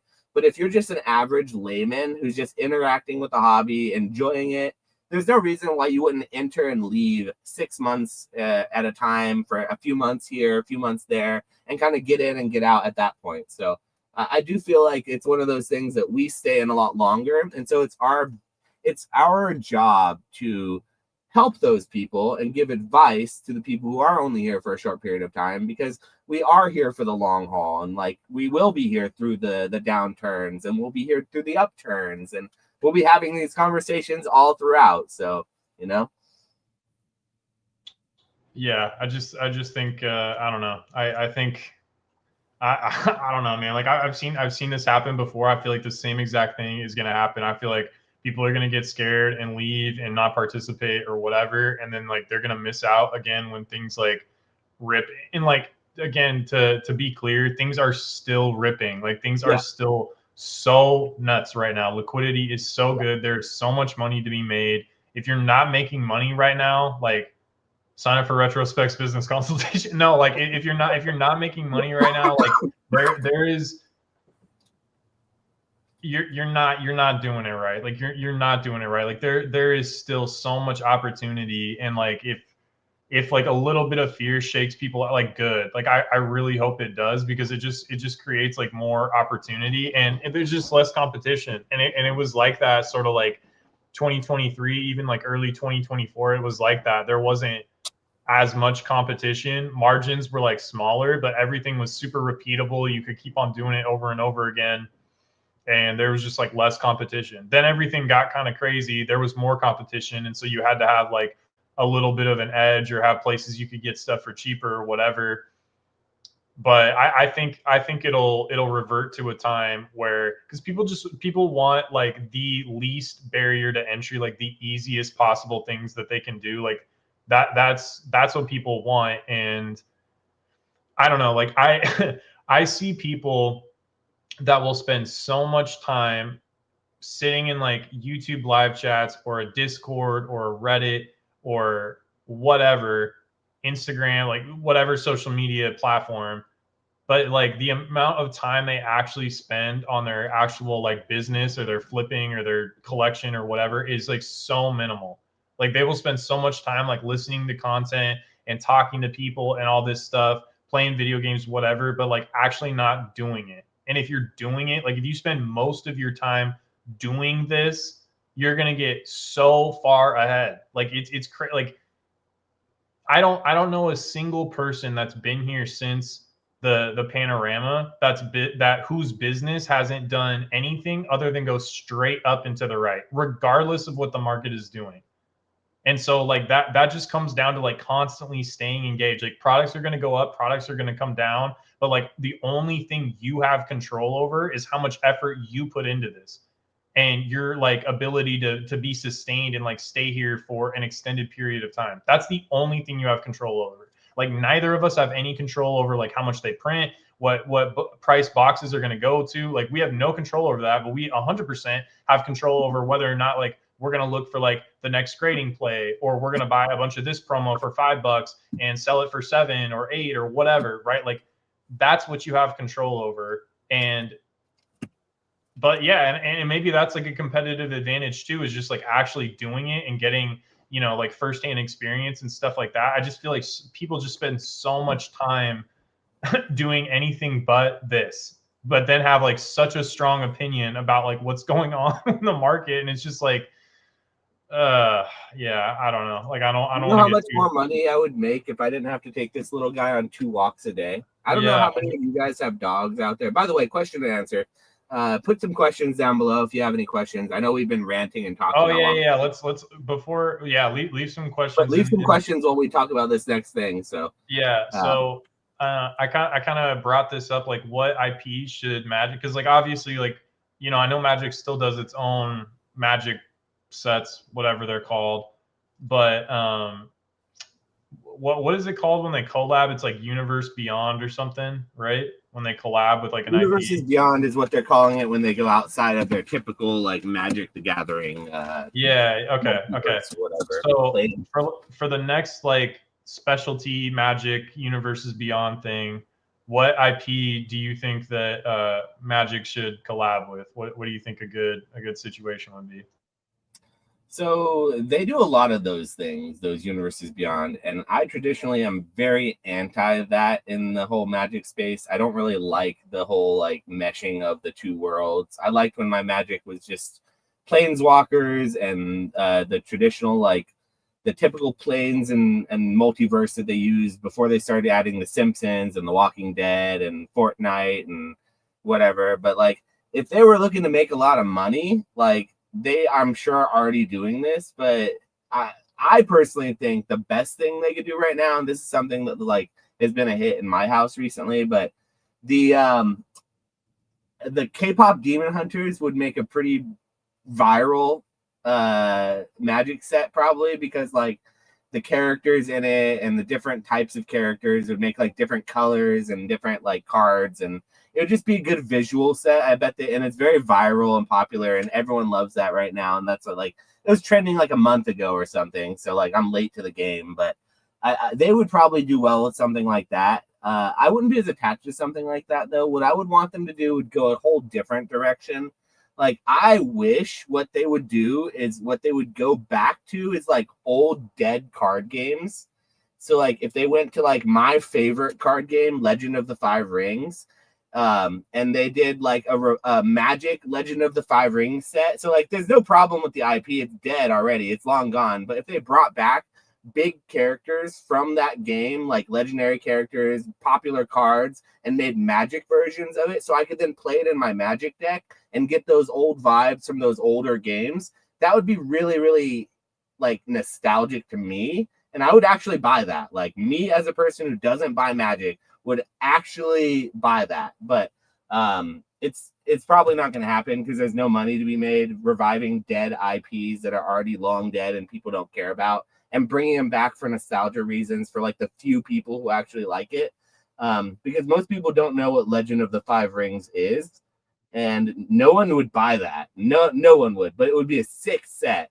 But yeah, I guess like K-pop Demon Hunters would probably be a better set. Like that would be a better answer. That would make them more money and more people would care about it, I guess. But I would want them to revive old dead card games and bring them back for like these small little specialty sets just to pay homage to the other games that Magic has killed over the past. It would be funny. They could name it something like that, like the universes that Magic has squashed beyond or something. I don't know, something stupid that they could lean into it, you know?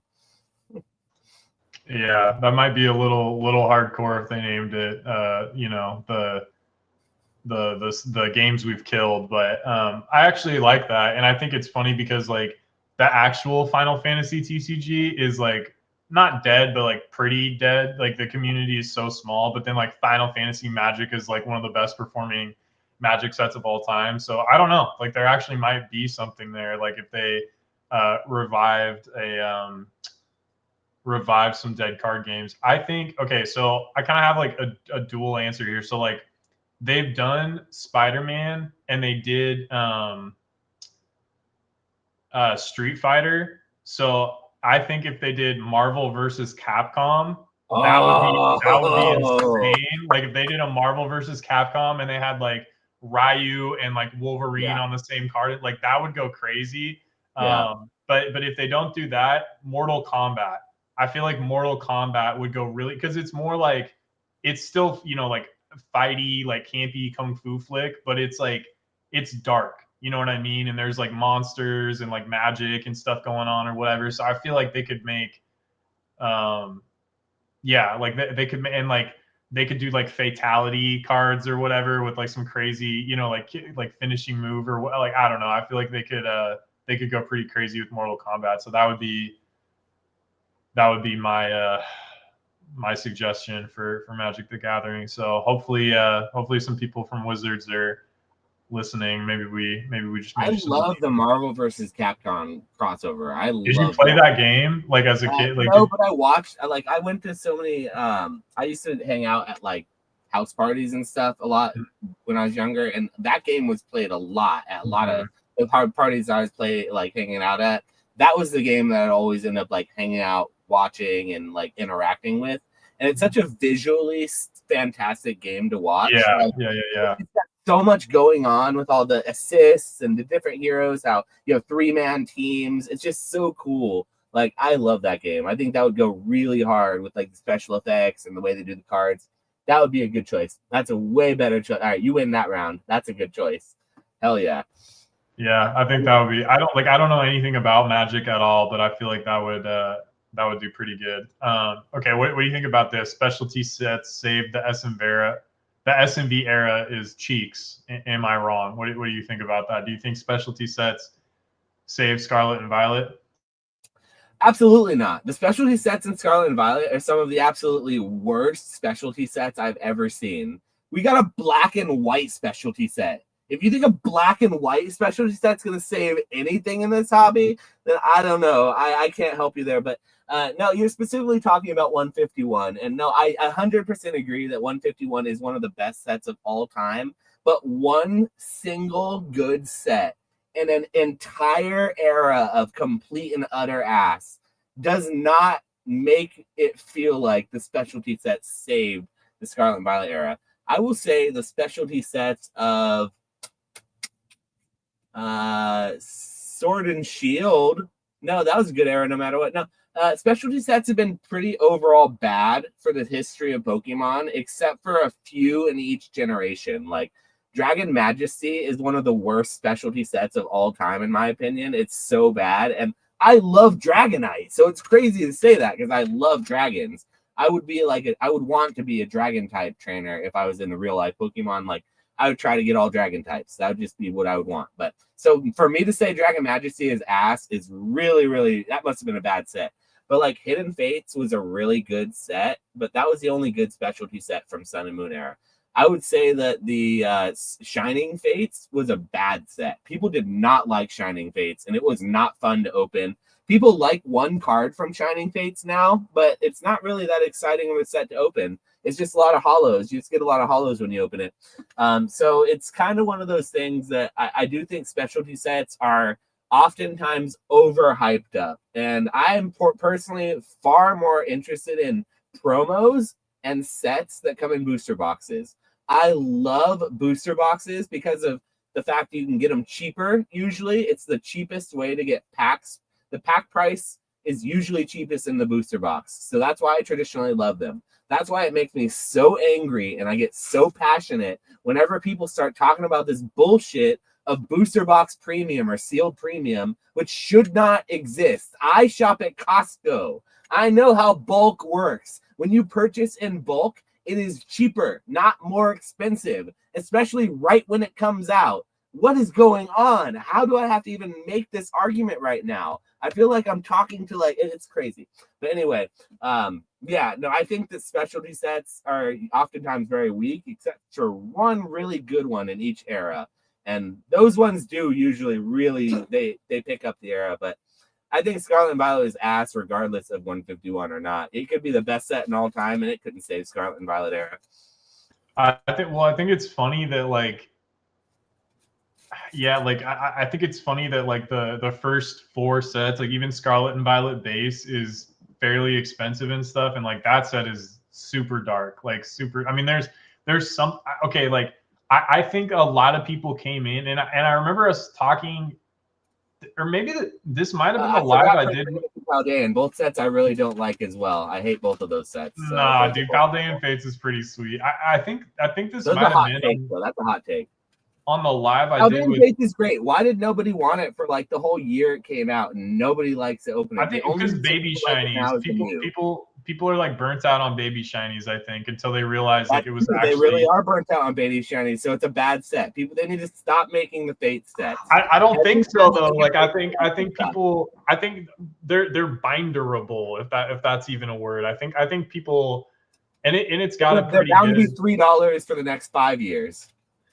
For sure. Every baby shiny, except for the Pikachu, but even amazing rares, some amazing rares are starting to move, so you never know. But I think I mentioned this on like a live I did with like Alex or Brian or something, but like talking about how like art matters more maybe than like the Pokemon, like the actual Pokemon now. And we talk about the art in Prismatic. There's not a single card in Prismatic that's good besides the Roaring Moon. Hear me out. I think maybe this is what happened a little bit. I think like Pocket came out and Surging came out like kind of around the same time, if I remember correctly. And I think it brought a lot of people in. And so people saw Surging and they're like, oh, this is a cool set.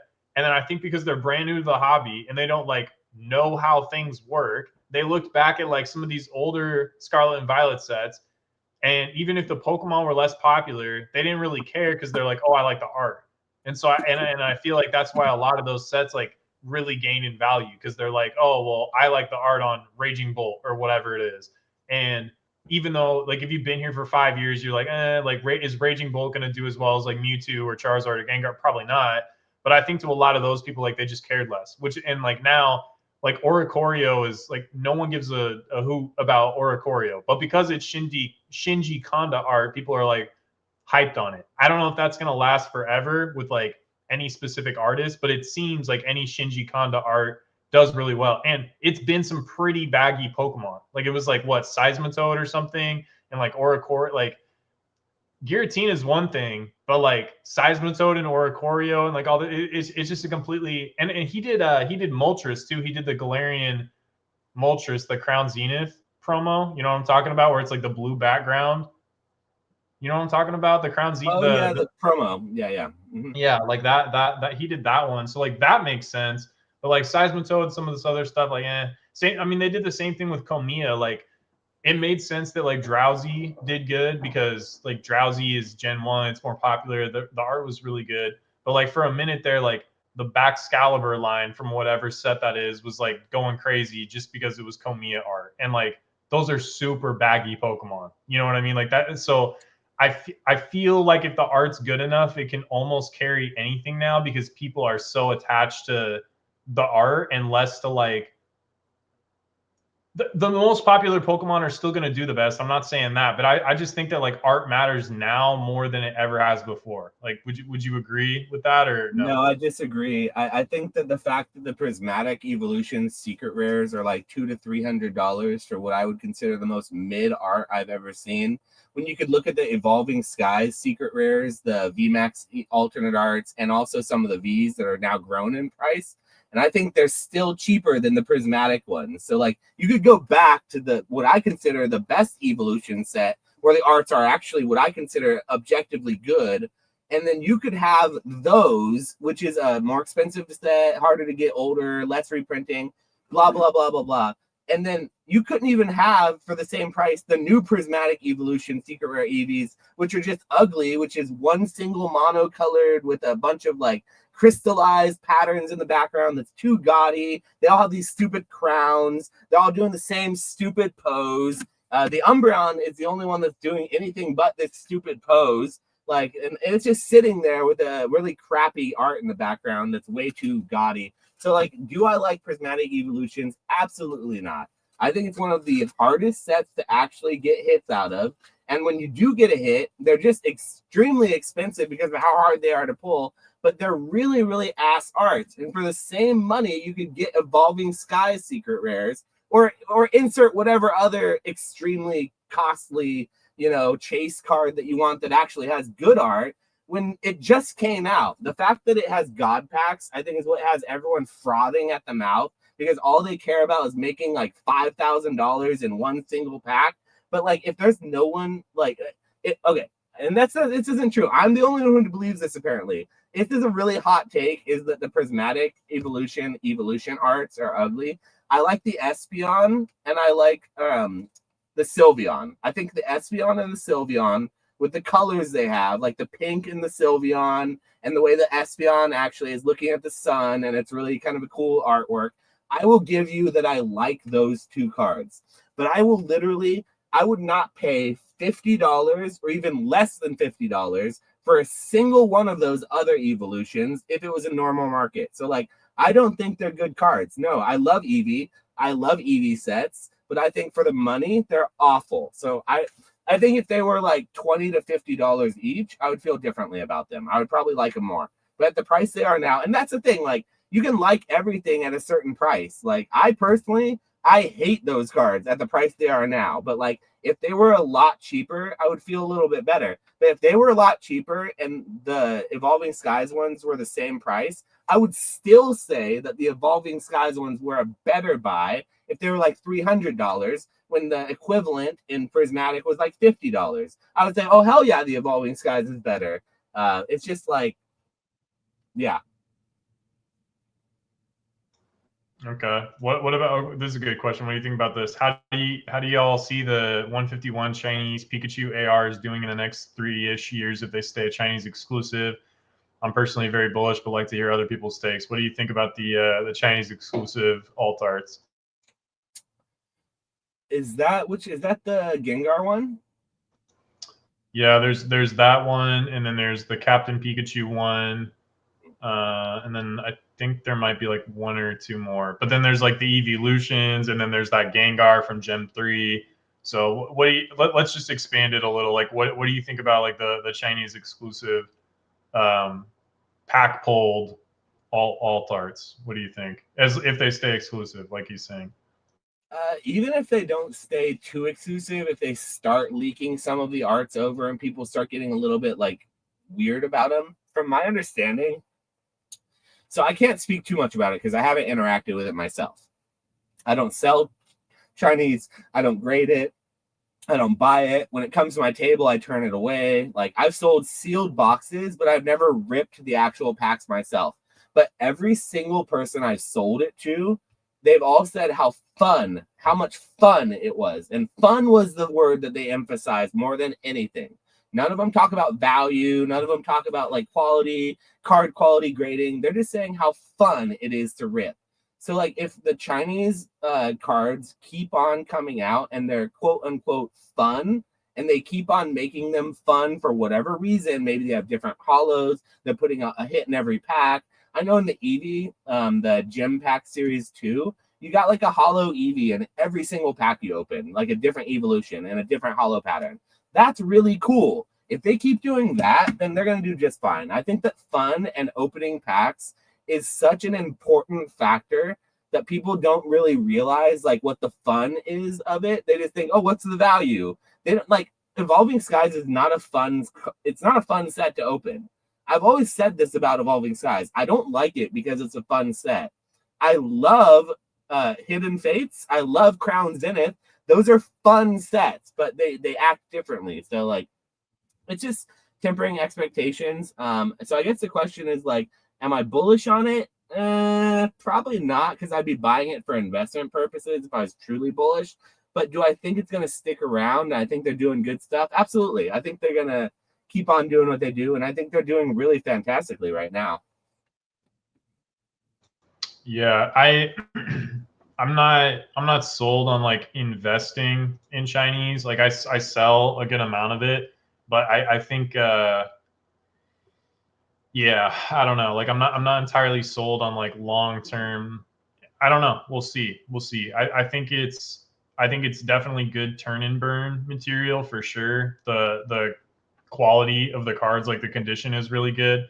But yeah, I'm not entirely sure. But like the one with the Pikachu and the Gengar, that one like specifically, I really like. I think I like that I could see doing really, like I don't even know what that's selling for in a PSA 10 right now, but like I could see that being like $1,000-$1,500 card in the future. Like if it's not already there. Like but yeah, investing right now Chinese, it's a little too tough.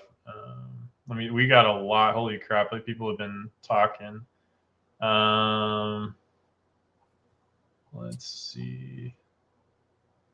So what do we think about the future while we're looking for any more questions that might pop up? What do we think about the future of Pokemon now that we're in this consolidation crash? Everything's going to zero. What do we think about the future of Pokemon? Yeah, I like just full speed ahead. I'm excited for the future. I think it's going to keep I don't know. I have high hopes for the 30th anniversary. I don't think it's like going to be this crazy event that just like sends us into the stratosphere, but like it doesn't need to be. Like they just need to execute. You know, like they need to do like what they need to make like a good 30th anniversary set. They need to make it accessible to people. They need to like put on some events that people are genuinely interested in and keep people excited about the brand. And I'm sure they're going to do like all that stuff. Like I have no doubt. So I'm pretty confident in the future for sure. So this is true. Swami definitely needs to bring back top spec game show. That was super. Do you remember those way back in the day? He The made top some of spec. the best content, like the collaborative podcasts that he would make, where he put together games and put like slideshows together. He did such a good job with those. I really miss that era of Pokemon and Pokemon YouTube for sure. Yeah, I was wanting to do like a Hollywood Squares type of like Pokemon round table. You know when PokeNav, you used to do the Pokemon round tables where you get all the different influencers from different parts of YouTube, get them all on one stream, and they'd all talk about the market for like an hour or two. I want to do something like that again. That was really fun. Like I feel like that was a cool time. Like a lot of those guys aren't here anymore, but we can do it with like a new round of people, you know? Yeah, it's yeah, I imagine it's funny, like when the market's booming, you don't have to I feel like content gets better in a bear market. You know what I mean? Maybe that's why I'm like, oh, I'm not watching Pokemon content really. Like maybe I'm waiting for like bear market content, but like in the bear market, I feel like that's when you get like your really good like Galaxy Brain takes, people have discussions and stuff.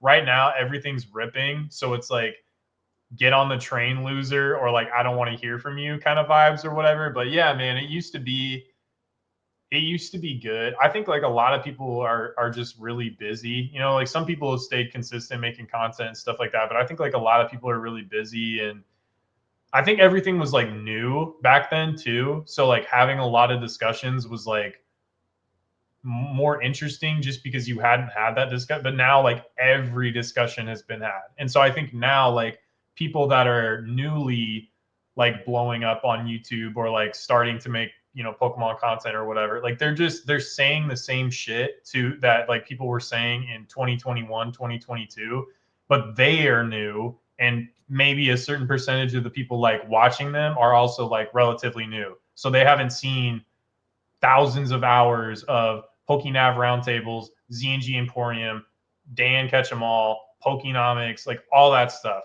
You know what I mean? Like we saw literally years worth of that content. And so like almost every conversation that can be had has been had on one of those lives.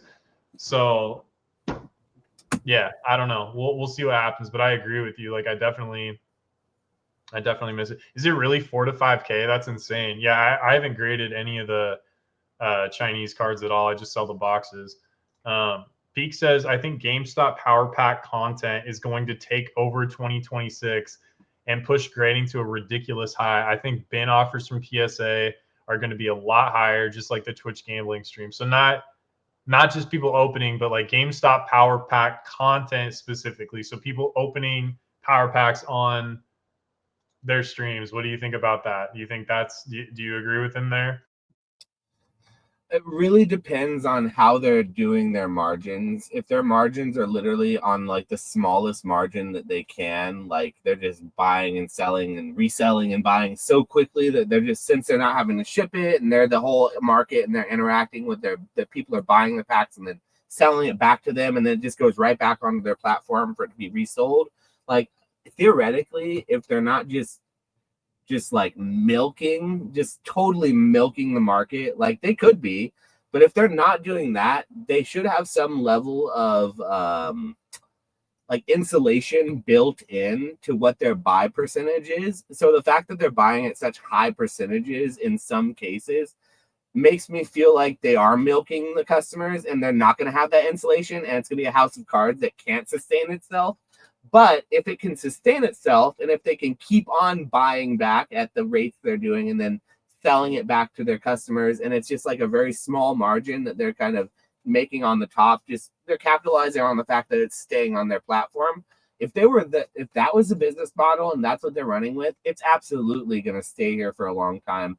But like the thing is, when people in the market starts turning, and it's not like everything every day is going higher and higher, and the PSA is going higher, and grading times are getting higher, and the sealed prices are going higher, and slabs are higher every day, people aren't going to be as like frothy at the mouth to interact with that type of mystery product where you just on your phone you click spend $50, $100, $1,000. They are going to keep interacting with it, but not at the exceptional rate that they are now. Because now, or what they were doing, I was seeing a lot of people being like, hey, I'm up. I spent $150, but I'm up $300 because the market, blah, blah, blah, it's raised, and that they can do that probably because when GameStop bought it, they were buying it when it was lower and everything kept going up. So they could just put it in and they were able to give really good deals. But like when things stop just only going up and the market it starts interacting more normally, and like good things go up, but bad things go down, and like everything kind of interacts how it probably should, I think it's a little bit of a different space. And we're talking about different numbers, and things are a little less frothy at that point. Yeah, I think that I surprised, like and I could be totally wrong, and I'm sure like GameStop has people with very very lengthy, probably like crazy master's degree in different types of math or whatever, running models that based on the data they have showing like what percentage of people that if they take a loss, so like if they buy like $100 power pack and the card's worth $70, like anybody that's like getting less value than what they paid for the power pack, like what percentage of those people are keeping the card versus taking the instant buyback, and then they use that data to like project out a model that says like we can pay this percentage on this card based on, and so that's all done like automatically. And clearly, like if they're paying high percentages, they must be making like because if you think about it, like it's not that, okay, so like the $70 card, let's say you paid $60, which is still, like 80, whatever, 85% or something like that, right? Like, let's say you even paid $65. So like a really high percentage of market. So the card like is actually $69.99. You bought it for $65. So whatever vendor PSA bought that from at a card show or whatever is super stoked. But like market 70, you paid 65. You open $100 GameStop Power Pack, and it says 70, and you don't take it, but you sell it back to GameStop for 70, and like they instantly make $30. They've captured almost half of the value. Like they've made in profit half of the value of that card. You know what I'm saying? So like it doesn't take too many no's to make your money on that card like basically be nothing, to where like the next time you sell it, like if you do that 3 times, you're basically like in the profit, to where someone could like still take it. You see what I'm saying? Like I'm kind of getting a little convoluted here. So, but I personally think, and I could be dead wrong, and I don't have like the back end data or whatever, but I think that like there are a decent amount of people. I think there's more people that are taking the card as a loss, like, but still want it shipped to them than people actually think. I think that everybody thinks that like if you're not up on the card, like you're doing an instant sell back.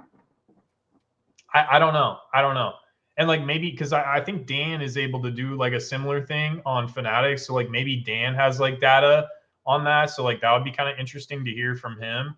But I think it's like you sell mystery boxes and like people are losing money a lot of the time relative, but they're stoked. Like they're stoked. Like I've seen people open your mystery boxes and like they're excited. They're like, oh, I got like this cool promo and I got like a cool slab that's like a 9.5 or a 10 or whatever. And even if they lost like $10 in market value, they don't care. Like they had a good experience. So I imagine that there's enough people doing that on GameStop where they're like, I spent $100. I could have got this card for 70, but whatever. I got the card. I'll just take it, ship it to me. You know what I mean? Like, I don't know. I could be way off on that, but I feel like people still want the cards, but I don't know. Maybe I'm That's what my whole thought has always been as well, is that far fewer people are actually selling than what they are is keeping. And that's why I always have the biggest concern when I start seeing the market get a little bit kind of toppy, is because the people that are oftentimes having the most risk are the ones who are the most exposed to it, who also never sell. So they're never down taking like any of their risk and mitigating it, because they're not selling when it's up high. They're never selling in general. They might just sell when it's low or when they need the money, which could be a good time or could be a bad time. But oftentimes what will happen though is if you are a big collector or a big lover of an item, when it comes time to sell, you oftentimes think, well, I don't want to sell because I won't be able to get this item back again at a good price if I sell it now, because it's XYZ price and I really like the item. So like real collectors don't ever sell anyway, truly. So it's kind of one of those things that I just hope people are always doing this for the right reason. That's why I've always been very pro flipper, but very anti like sneaker hype investor, like flipper dipper. I'm pro like get in, make your money and make your profit on it. I'm pro business, but I'm like anti hype beast. You know, I don't think that people should be really momentum investing this stuff. I don't think they should be like taking a lot of the risk that they do. And I feel like when things get real frothy, they get the most like irrational out of things. But at the same time, our hobby is very forgiving. So like, don't take me as saying that like I don't appreciate the hobby, because like the fact that our hobby, you can get anything out of it again after you interact with it. And that's to say, I don't think a lot of people who are interacting with the hobby in the last year are actually having fun with it. I think they're just buying and selling and watching them things go up in value, but I don't think that's actually fun.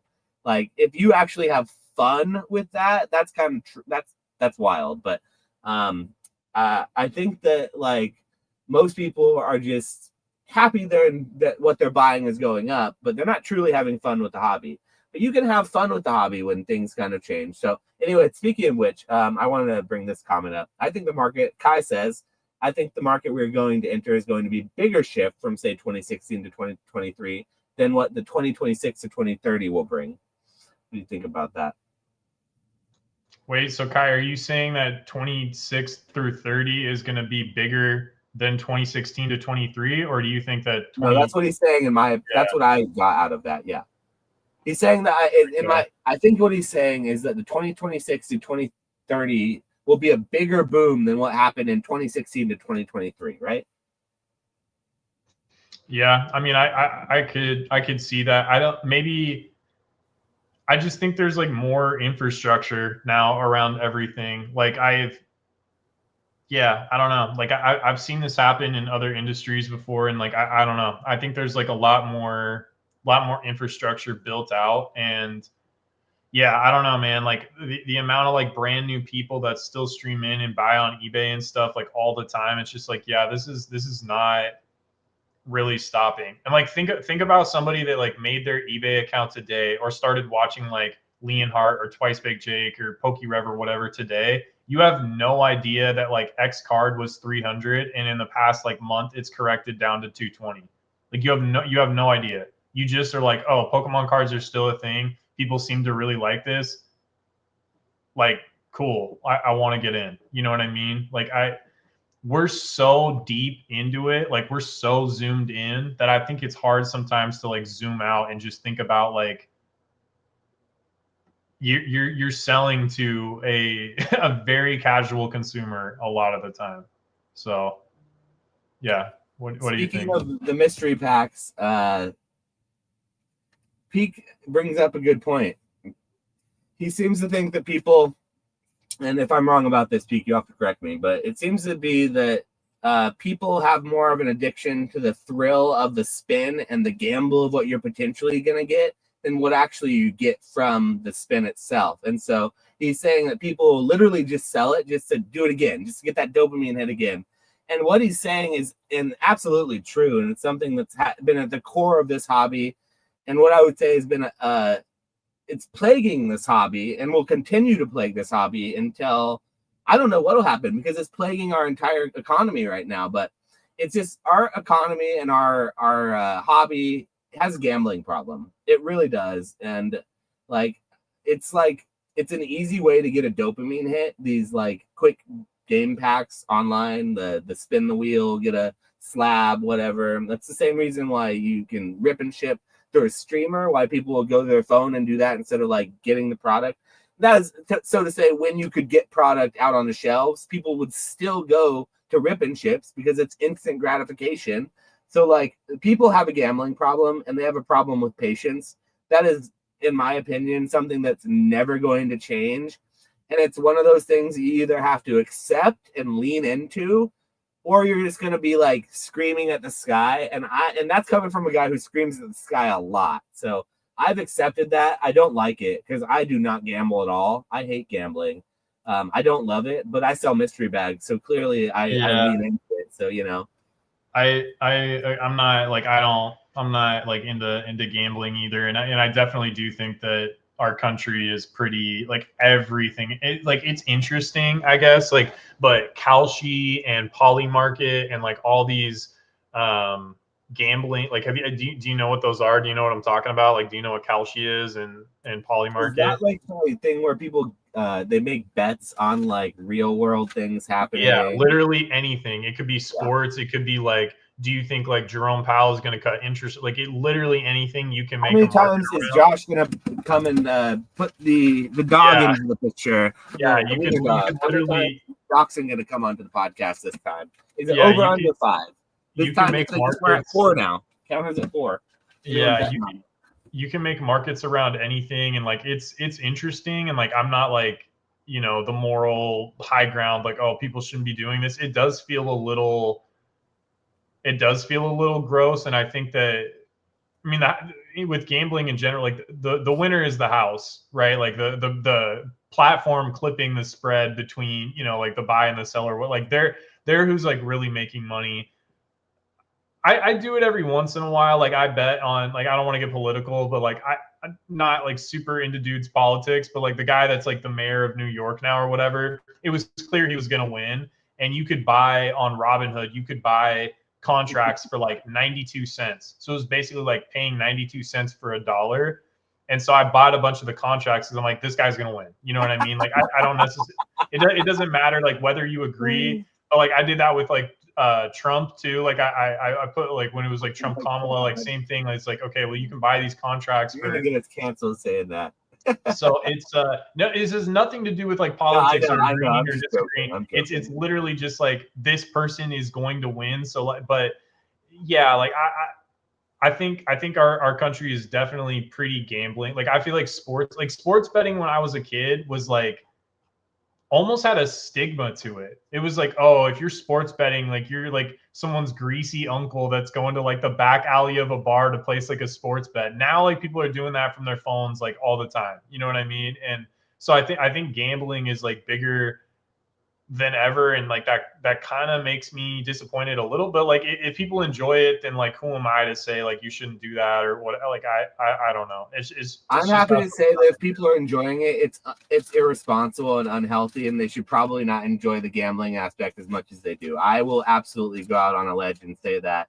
I'm not judging, but I'm here to say that gambling's not good. It's definitely not a good thing, and like a little bit's okay for fun, but very little people who gamble like are doing it just a little bit. You know what I mean? The people who gamble oftentimes are doing it a lot more than they probably should. So yeah, it's just one of those things that's going to happen. So yeah, as far as Peak is his question, I think he's right. I think people do just spin the wheel to spin the wheel, and they'll take the buyback and take the spread, and they're okay with just taking their $250, getting their 30 to 40 spins, and watching that 250 go down to zero after buying it back, or not zero, but like $50 to $75 after they've gotten what they consider an hour of just doom scrolling on their phone, pressing a button, and getting slab after slab cycled to them, which every time GameStop's making money. So like, I guess you must really like GameStop if you're one of those people. But yeah, it's one of those things I don't like to see a lot. But do you ever think that we're going to see a sealed vault service, kind of like we see for graded, or is it something that we're going to never see because of all of the reasons we're probably going to talk about? Oh, like you're saying like a company that's willing to put their name behind like what they have in the vault kind of thing? Like to take your sealed, authenticate it, verify it, and hold it, and then if you ever wanted to resell it. So like for what Brown CLM here is talking about to make sense, it would have to be a platform that also authenticates, because if you send your fake booster box of Evolving Skies to the vault, and then they get it and they say, yeah, I got my Evolving Skies, and then you withdraw it from them and you get it back from them and it's fake, you can say, hey, you sent me a fake box back, I need my real box, and they're saying like, no, we didn't, we sent your box back. So unless they're authenticating it when it's coming in, no service is ever going to exist for a vault for sealed, unless they have some sort of like level of like sure what they can insure it, or there's too many insurance problems with that, too many liabilities. But like if they are going to sell it, if they're intending to sell it for you, I think they'll exist for as long as they can. And listen, I love the Green Shiz in consignments. Right now, he might be one of the only places you can go and sell your sealed items. But like I think Greeny's one What of the about most like Probstein? You can do you Probstein, can't right? sell through Probstein anymore because he's not on eBay. You can't send your seal to him because he's gone. He made his own Yeah, but platform, doesn't Snipe. he have his own? He has his own website now. There's a whole can of worms that happened with that. We don't have time on this podcast to go into what happened because it happened within the last day or two. And so there's a lot of information you probably specifically aren't aware of that I might be somewhat aware of, but I'm kind of waiting for more information to come out before I speak on much. But Snipe was his service. There's a whole lot of drama surrounding it right now because of like some allegations that were made, some missteps on the actual auctions themselves, some things that didn't fire the right way. And so there's a lot going on with that. But no, you can't send your seal to him anymore because that is currently, I believe, not taking. As far as I know, you can't send anything to anyone except Green Shiz unless it's like some smaller consignment house. But the bigger ones are like not really accepting sealed, because the reason that is because there's so much risk involved. Consider this scenario, Brown, or anyone watching who's thinking like, I'm going to start a sealed consignment business. Consider I send you my $20,000 first edition fossil sealed booster box. You then take that $20,000 that you're going to rake 5%, 7%, a half a percentage, whatever the percent of the consignment rate that you've advertised, which is probably a lot lower than what I said. You're going to take a small percentage of profit, and you're going to take all the risk of that sale as the consignment house. Now, if all things go well and that box sells and nobody ever opens it, it's a legit box. If it is opened and it's like, it's legit, everything's good. Nothing's going to go wrong. The person selling it's good. The consignment house is good. The buyer is good. Well, what happens if somewhere along the line, say the buyer who buys that from the consignment house opens that box, and for some reason that box is then resealed, or it wasn't what was expected, or they felt like they were taken advantage of or scammed? Who's at fault there? Who's liable? Who's going to take that $20,000 and refund the customer that? Is it the consignment house, who then took the item and somewhat verified it and sold it, and then they're going to take that $20,000 hit and refund it, and then they're going to let their customer who gave them the resealed box, say, God forbid, say they didn't know that it was resealed, but they gave them, so when they gave it to them, it was a good box. They went and sold it. So by the time the customer got it, who's to say the customer didn't swap that box out? So then who's at fault in that whole chain of command? That is a mess. That is a fucking mess. And I believe that even though Green Shiz is a fantastic consignment service, he's one first edition fossil box away from completely going bankrupt in that business and never, ever taking a single vintage item in again. Literally one single $20,000 box away. He has and the that's control. Not me saying Greeny's not a great service. I think he's liquid. I don't know what his financials are. I'm saying, but like if he like it's a lot of risk. If you like, especially for something high end like that, like if someone sent in a first ed fossil box, if like he would have the consignor's information on hand. So if he sold it and then it turned out to be like fake or whatever, that person isn't getting paid out. You know what I mean? Like he could like claw back, like I don't, or like on the higher end stuff that is more likely to have issues associated with it. I don't know if he has something in place like this, but I would personally be like, there's 30-day returns on this. So like you don't get paid out for like 30 days. Like we need to make sure that this like 100% settles. There's no issues. The buyer is like 100% happy, all that sort of stuff. Okay, so how about this? How long are you willing to let a $20,000 box sit on someone's shelf, but before they decide to open it? And how long are you supposed to keep that? That's what I'm saying is like you would have to write it in, like it would be on the buyer, because like if you put on like free 30-day returns, and a buyer, like after a certain point on eBay, buyers can't just be like, hey, like this is fake or whatever, and then come back and there's a certain period of time you have to like inspect the item. You can't just like 2 months later be like, hey, I opened that box I got from you and it was fake. Like nothing's gonna happen. You know what I mean? So like it's tough, and like maybe you just err on the side of like I don't accept boxes above like $5,000 in value or something like that to sort of diminish that risk. If you're gonna do it, like you probably would have to do like CT scanning. Like you'd have to have some sort of insurance backstop. Yeah, I don't know. It'd probably be tough. Yeah, I would never do a sealed consignment business. And if I did, I would do something like you said. I'd limit the amount of what it's worth. And if you limit what your people are sending, you're extremely handicapping yourself for what the profit you can make and like how big your business can grow. And so it's just, in my opinion, and this is not speaking on anyone who has this kind of a business. Like I said, I love Greeny. I think he has a great business. I feel like I should advertise more for him because this is coming out the wrong way. It sounds like I'm saying that. I'm not saying that that he has a bad business. I'm saying that sealed consignment businesses are probably not ever going to be a thing for a long period of time, because not just him, but any other sealed consignment service is probably a fossil box or less away from potential collapse. That's what I'm saying. And I think that the reason being is because unless you're doing all this stuff of verification, you have a CT scanner, which nobody wants that anywhere near. If you say CT scanner, you better not be selling boxes, because if you have a CT scanner, no one's going to buy a box from you ever.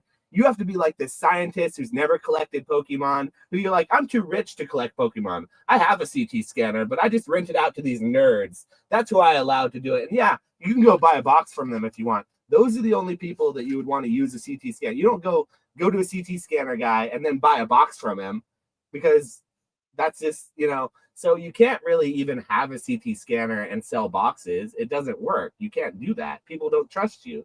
So Well, I don't mean like full in depth, like every single pack, like making sure, but just like making sure, like, okay, if the box is supposed to have 36 packs, it has 36 packs. All of the wrappers are, what they're supposed to be. Not like I'm going in looking at every card, seeing what every holo is, checking the centering, nothing like that, but just some sort of like stamp of verification saying like this box has been scanned to prove that the contents are what they're supposed to be. But like, you don't have to like go. I don't know. Like, I looked up Green Shiz's page while we were talking, and he has 100% positive feedback. So good on you, Greeny. Like, if you guys want to consign your, he's the best in the space. The reason that I'm giving him a hard time is because he's one of the best and the only places you can go. So like, I think he's totally willing to probably take the credit. It's not even criticism. Like, I'm just presenting a potential bad scenario for what could happen if a big sealed item gets sold on a platform, and it doesn't have to be his platform, it could be any platform.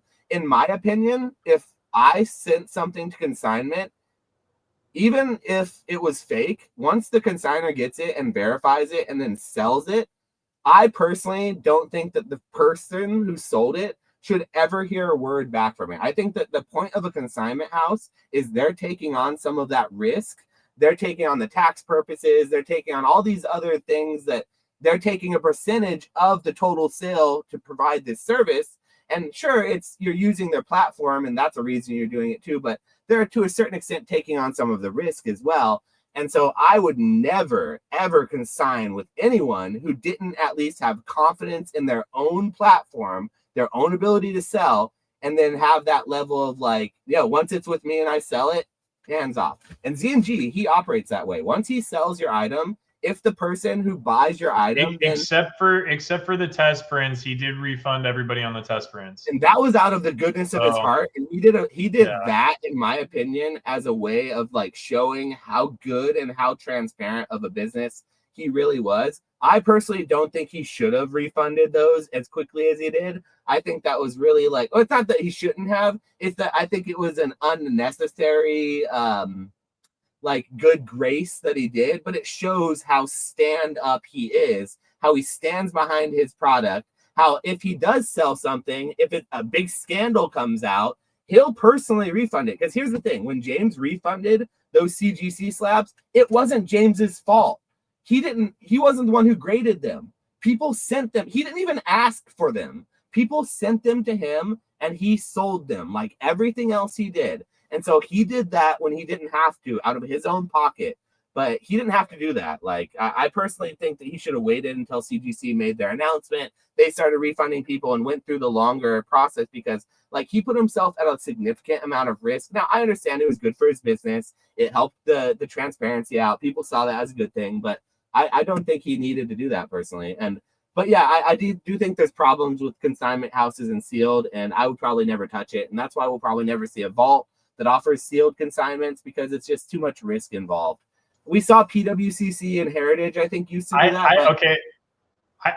I agree with everything you're saying, but I think there's so much money there. Like, I think about that someone will figure out how to do it right and do it. Like, I think about like Golden and all this stuff that they take in and have to do, like proving that this celebrity actually signed this, and like there's such a wide range of like provenance and different types of items that you need to have, and sealed stuff. And they literally, like, I don't know if it was CT scanning or just an X-ray or whatever, but like they had some iPhone sales on the last season. Like, I think it was like original, like it was a sealed original iPhone, and it was like 16 grand or something is like what it sold for. And then some dude like brought in his and wanted to like see if they were like legit, and they scanned it and they're like, yeah, like the headphones are supposed to be here, the phone's supposed to be here, blah blah blah. And they like looked into the box. So like I know, and they have people doing like they match signatures and stuff like all the time. And like there's enough money there. It's a lot of risk, but there's enough money there that I am confident at some point someone's going to figure it out just to make the money. But we've been going for like a long time. If anybody has like anything really pressing, maybe drop it. But let's address peak crashing out on us. What are you talking about? You guys send a PSA just like I do. You gamble all the time. To me, gambling is like where the house wins, and like if you lose, you get nothing. That's not what grading is. Like if you know what a PSA 10 looks like, there's variance in there, but if you're grading like 100 McDonald's Pikachu, is that really a gamble? Like, no, it's not a gamble. You might think that you deserved 110s and you only get 87, but that's not a gamble. Like you know what a PSA 10 is supposed to look like. And if you get 13 nines and 87 10s, you don't walk away with nothing. You walk away with 80% gem mint 10s, which is going to make you money. And then 13 nines that like maybe you break even, maybe you lose money on. But to me, that's not that's not exactly, at least of what I'm talking about. So where like you literally lose everything. Like if you put you know, all your money on black or whatever, and it hits red and you lose everything. Like that to me is gambling. Or in the case of like betting on Kalshi or Poly Market, where it's like, I think this person's going to get elected. I think the Eagles are going to win this game, whatever. And if you lose, you get nothing. You don't get a PSA 9 out of it. You get nothing. You get a big fat kick in the shorts. Like that, you know what I'm saying? Like that to me is different. A lot of our businesses are based on hitting the right number grade. That's not a very scalable or safe business model. That's all I would say. But like, what do you think? I hear what he's saying about PSA, and I do feel like sometimes when I send a PSA, it is more of a gamble than it is a sure thing, just because of like, for me, I send somewhat infrequently these days. I send a lot more to CGC. And what you said for CGC is true for me. Like, I don't ever feel like any of my sending to CGC is a gamble, because even no matter what, in the worst case scenario, literally the worst of the worst, I can auction any card I grade at CGC on Fanatics and at least break even on it, if not make a couple dollars. So like, and those are the cards that I get like 9s, 9.5s, 8s, 8.5s, like the worst of the worst. And like the 10s, you're making money. So like, I feel that way, what you said about not being a gamble when I send to CGC.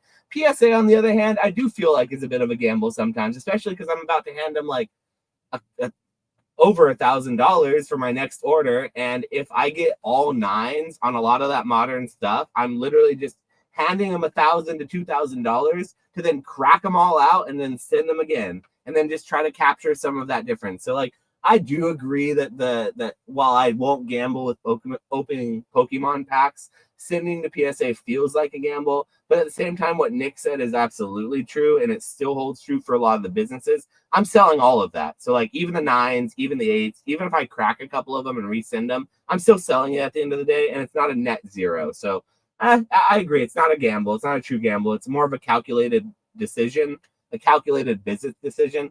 Now, if I was doing all power packs, and I was just literally doing the power packs, and that was how I was supplying all of my business, and hoping that I got the good ones and using those to sell for higher than what I got, and then gambling every time, like $50, $50, $50. Press the button, press the button, press the button. That would be a gamble. He's like saying, I don't know. He's like, you guys are just talking gambling with better chances. Like it's not that, like, you know what a PSA 10 is supposed to look like.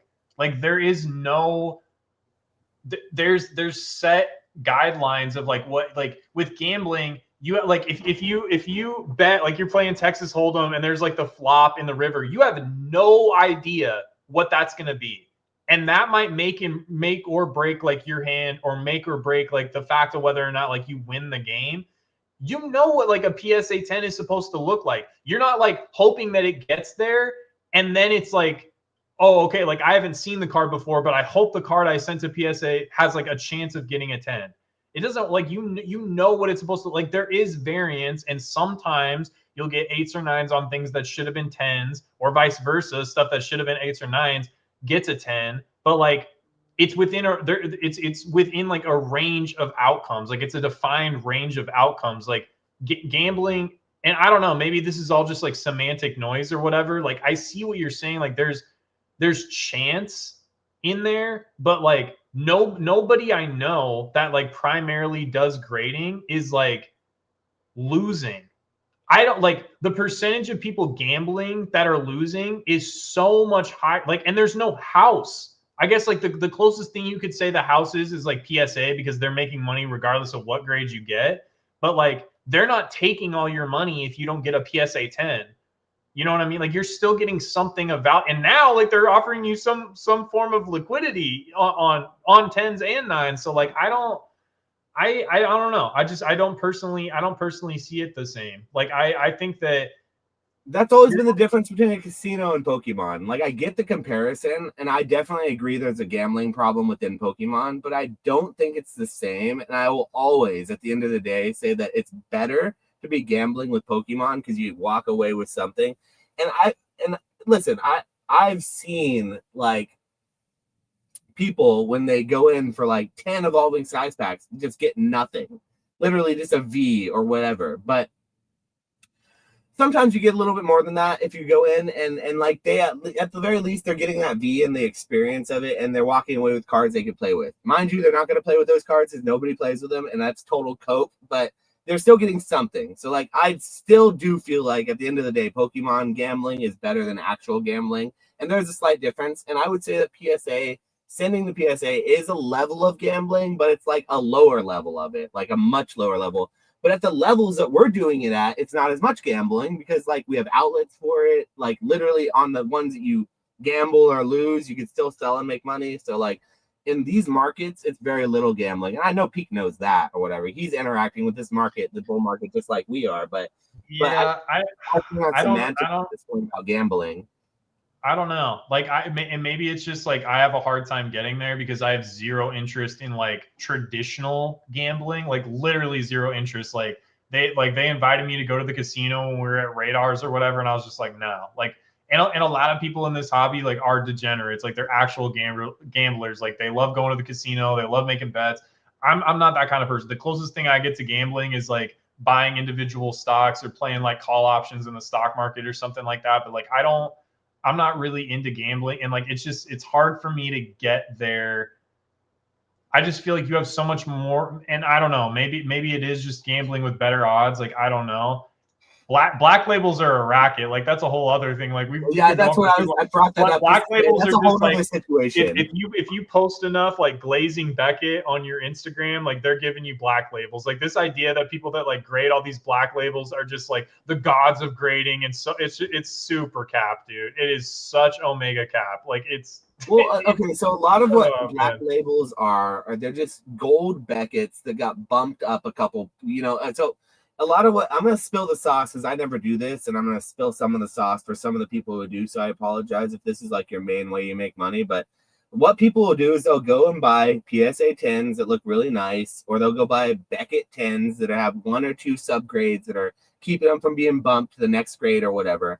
And they'll go to get graded card review to however many collecticons, card shows, card parties, however many it takes, they'll go stand in line, get their card reviewed, and see if they can bump up one of those subgrades to a 10. And if you do that, you spend $30 each time you do that, enough times. And they won't tell you unless it's in a Beckett slab already. If you take a PSA 10 to get, they will not tell you whether it gets a BGS 10 or a black label. It has to, dude, it's yeah, dude, it's such cap. Basically, what they're doing is they're bumping up 9.5s and 10s of like nice cards that shouldn't have been a 9.5 or 10 probably, or maybe it should have, and they just bump it up by paying them over and over again and spinning that wheel. It goes back to gambling.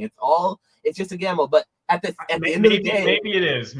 But at the end of the day, I was going to say that the calculated risk that goes into those black label gambling plays. Okay, if you're buying a 10 for like $1,000, and then you're black labeling it and you're paying $30 10 times. Say it takes 10 times, you're paying $300.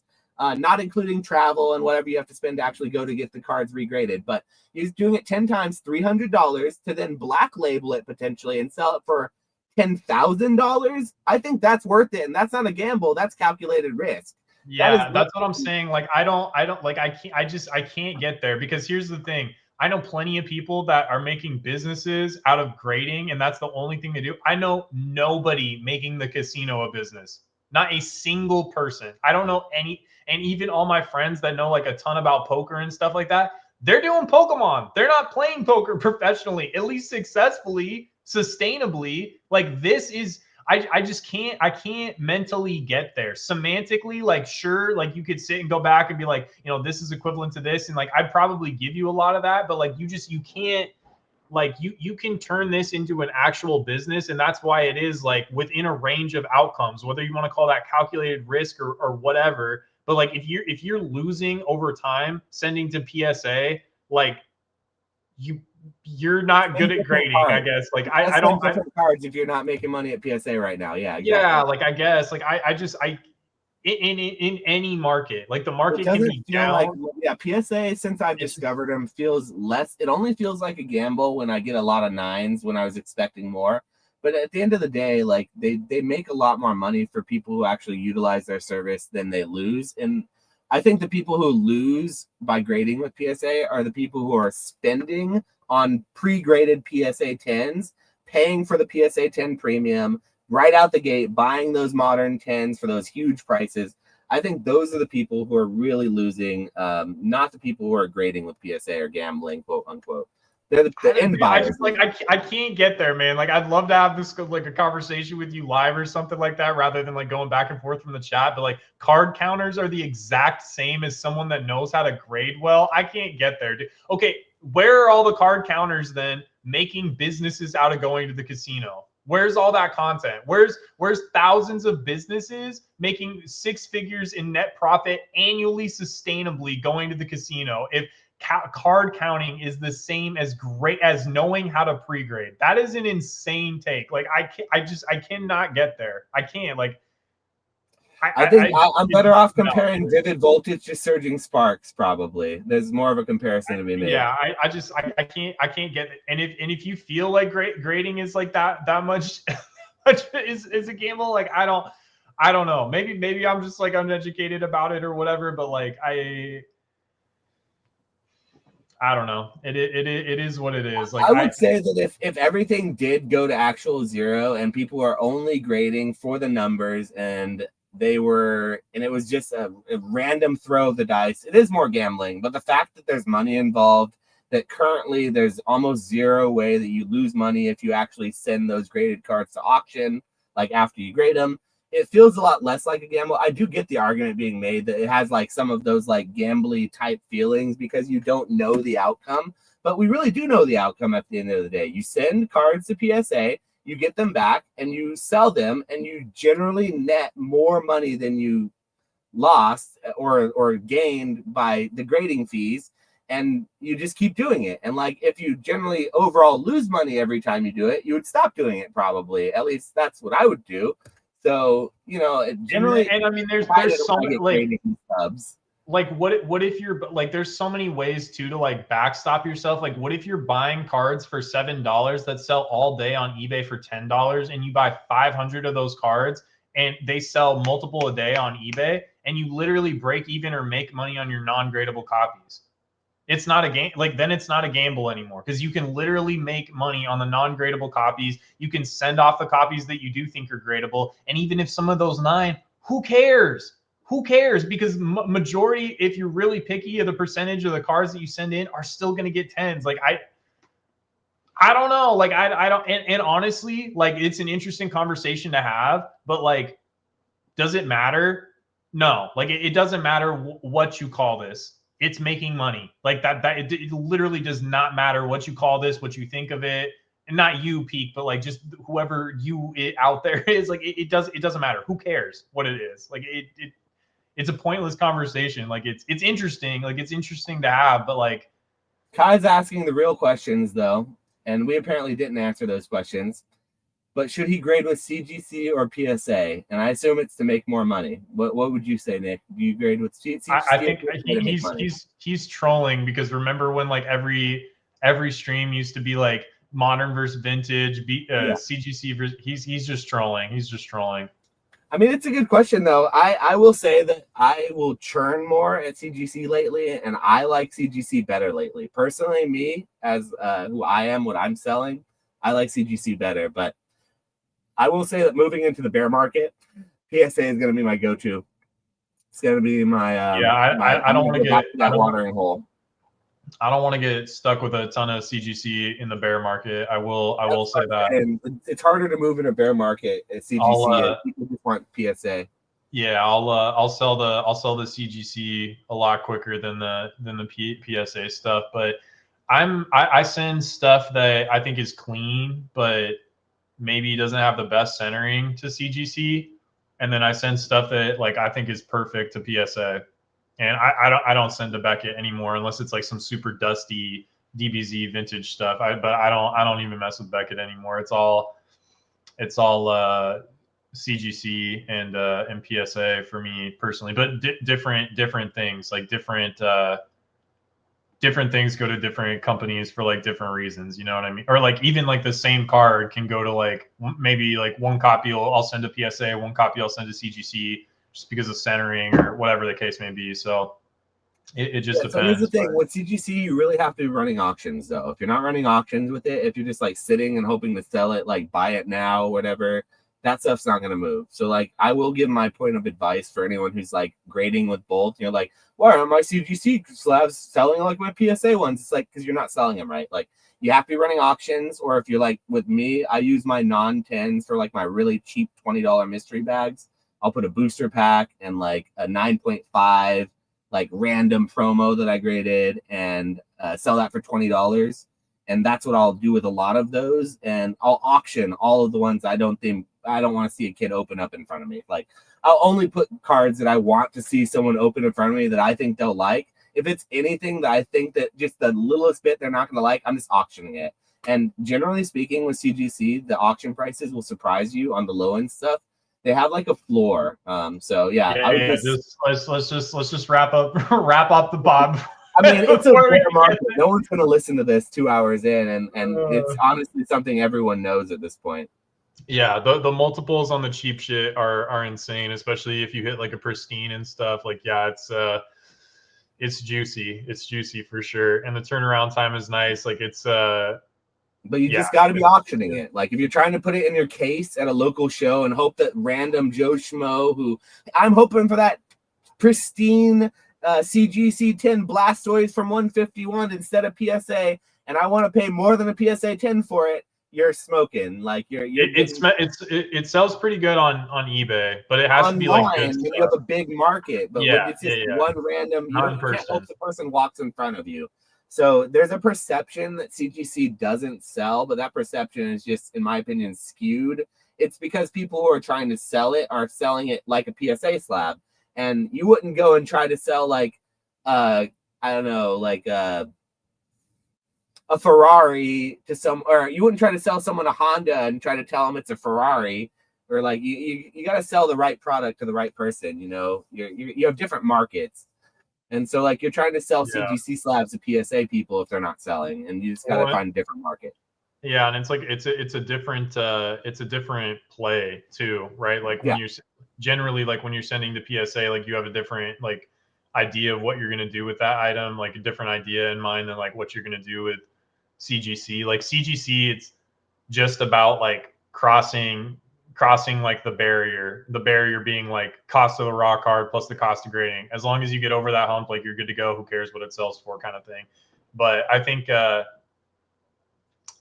don't know. I like the product. It's been nice to have CGC for sure. And it looks like we're shilling Dan's he just raised his price, and so I can't say enough good things about Dan, but I loved it better when it was $750. So if you're okay with the extra $1, which is just what happens over time, the grading costs have gone up and everything. I just used the service and got one. I'm still getting payouts from the service because there were a couple cards that had to get like paid for and re-auctioned or whatever. So I sent a bunch of cards to him, so there's always a few that need to get kind of re-auctioned at times. But great service. Definitely use them if you don't want to sell your own cards. And when you send to a consignment service, generally speaking, you take all the risk off yourself, and if you don't have to worry about all the back end of it. Are you gonna leave Dan holding the bag if you owe him? If you owe him money? That's what a consignment service is. You literally, if someone I don't understand this whole concept of like. All right. Well, you better hope Dan doesn't get to the point to where you said you're gonna leave him hanging if you owe him money. But That's not what I'm saying. I'm I know, saying I'm that just if I trolling you. sent a sealed box to Dan and he sold it to someone, and then a week or two later, he's like, hey, that sealed box that you sent to me, they want their money back, so I'm going to need to take it from your account. If he sent me that money, I'm going to be like, yo, brother, that's not how you run a consignment service, and you know that.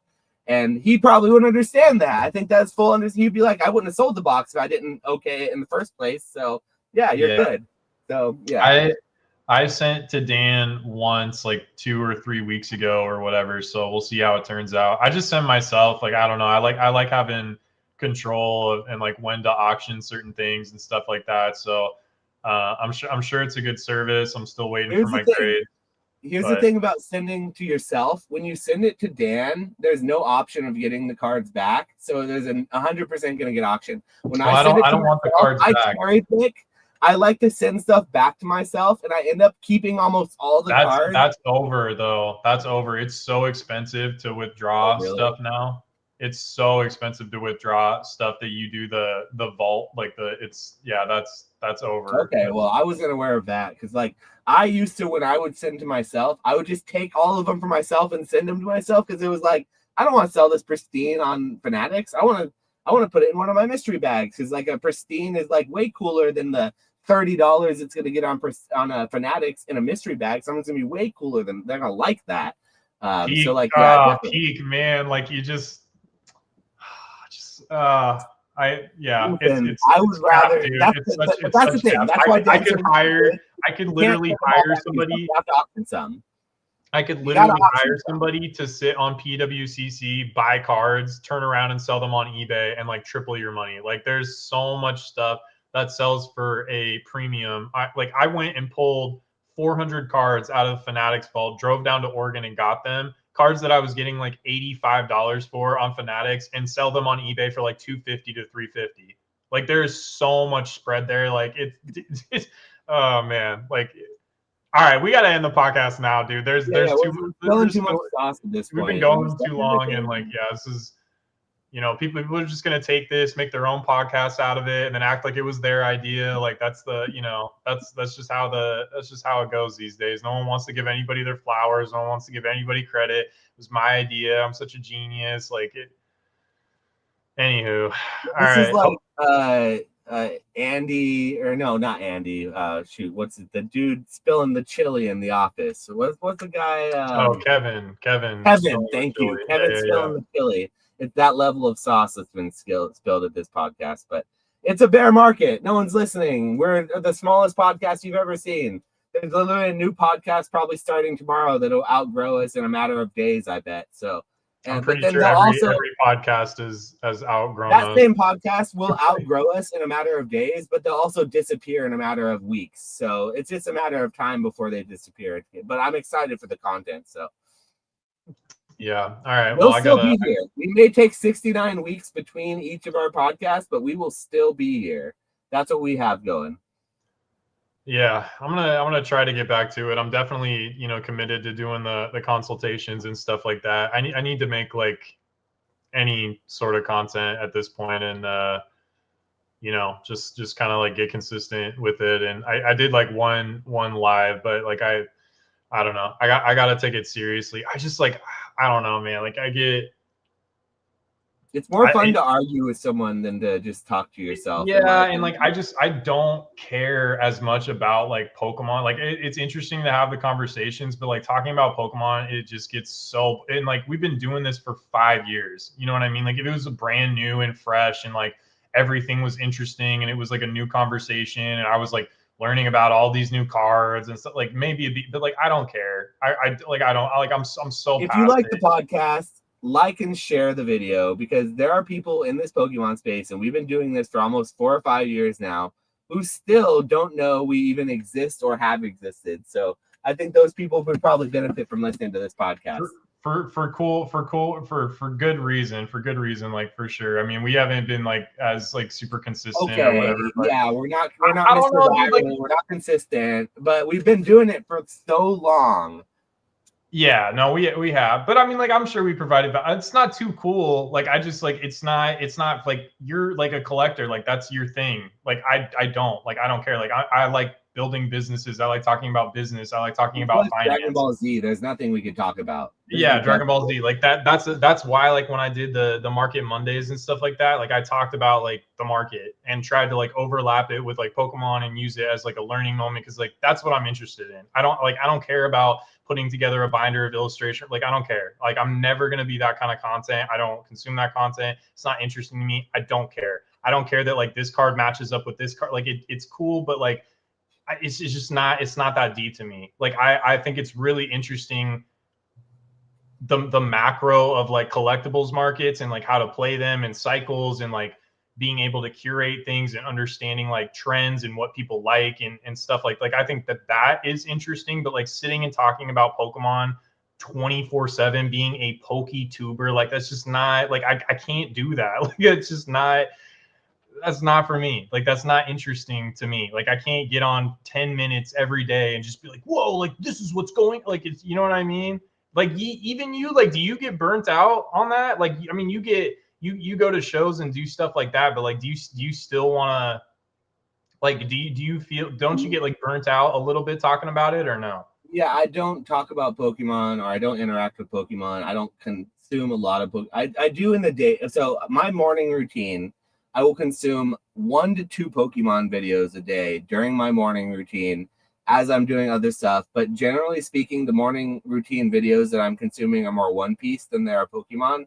And it's not about the card game or anything business related. It's just like predictions and manga spoilers, and like I'm all about like anime hype and like spoilers for new fandoms and movies, like Marvel movies coming out, Marvel shows. So like my watch view time is not Pokemon as much.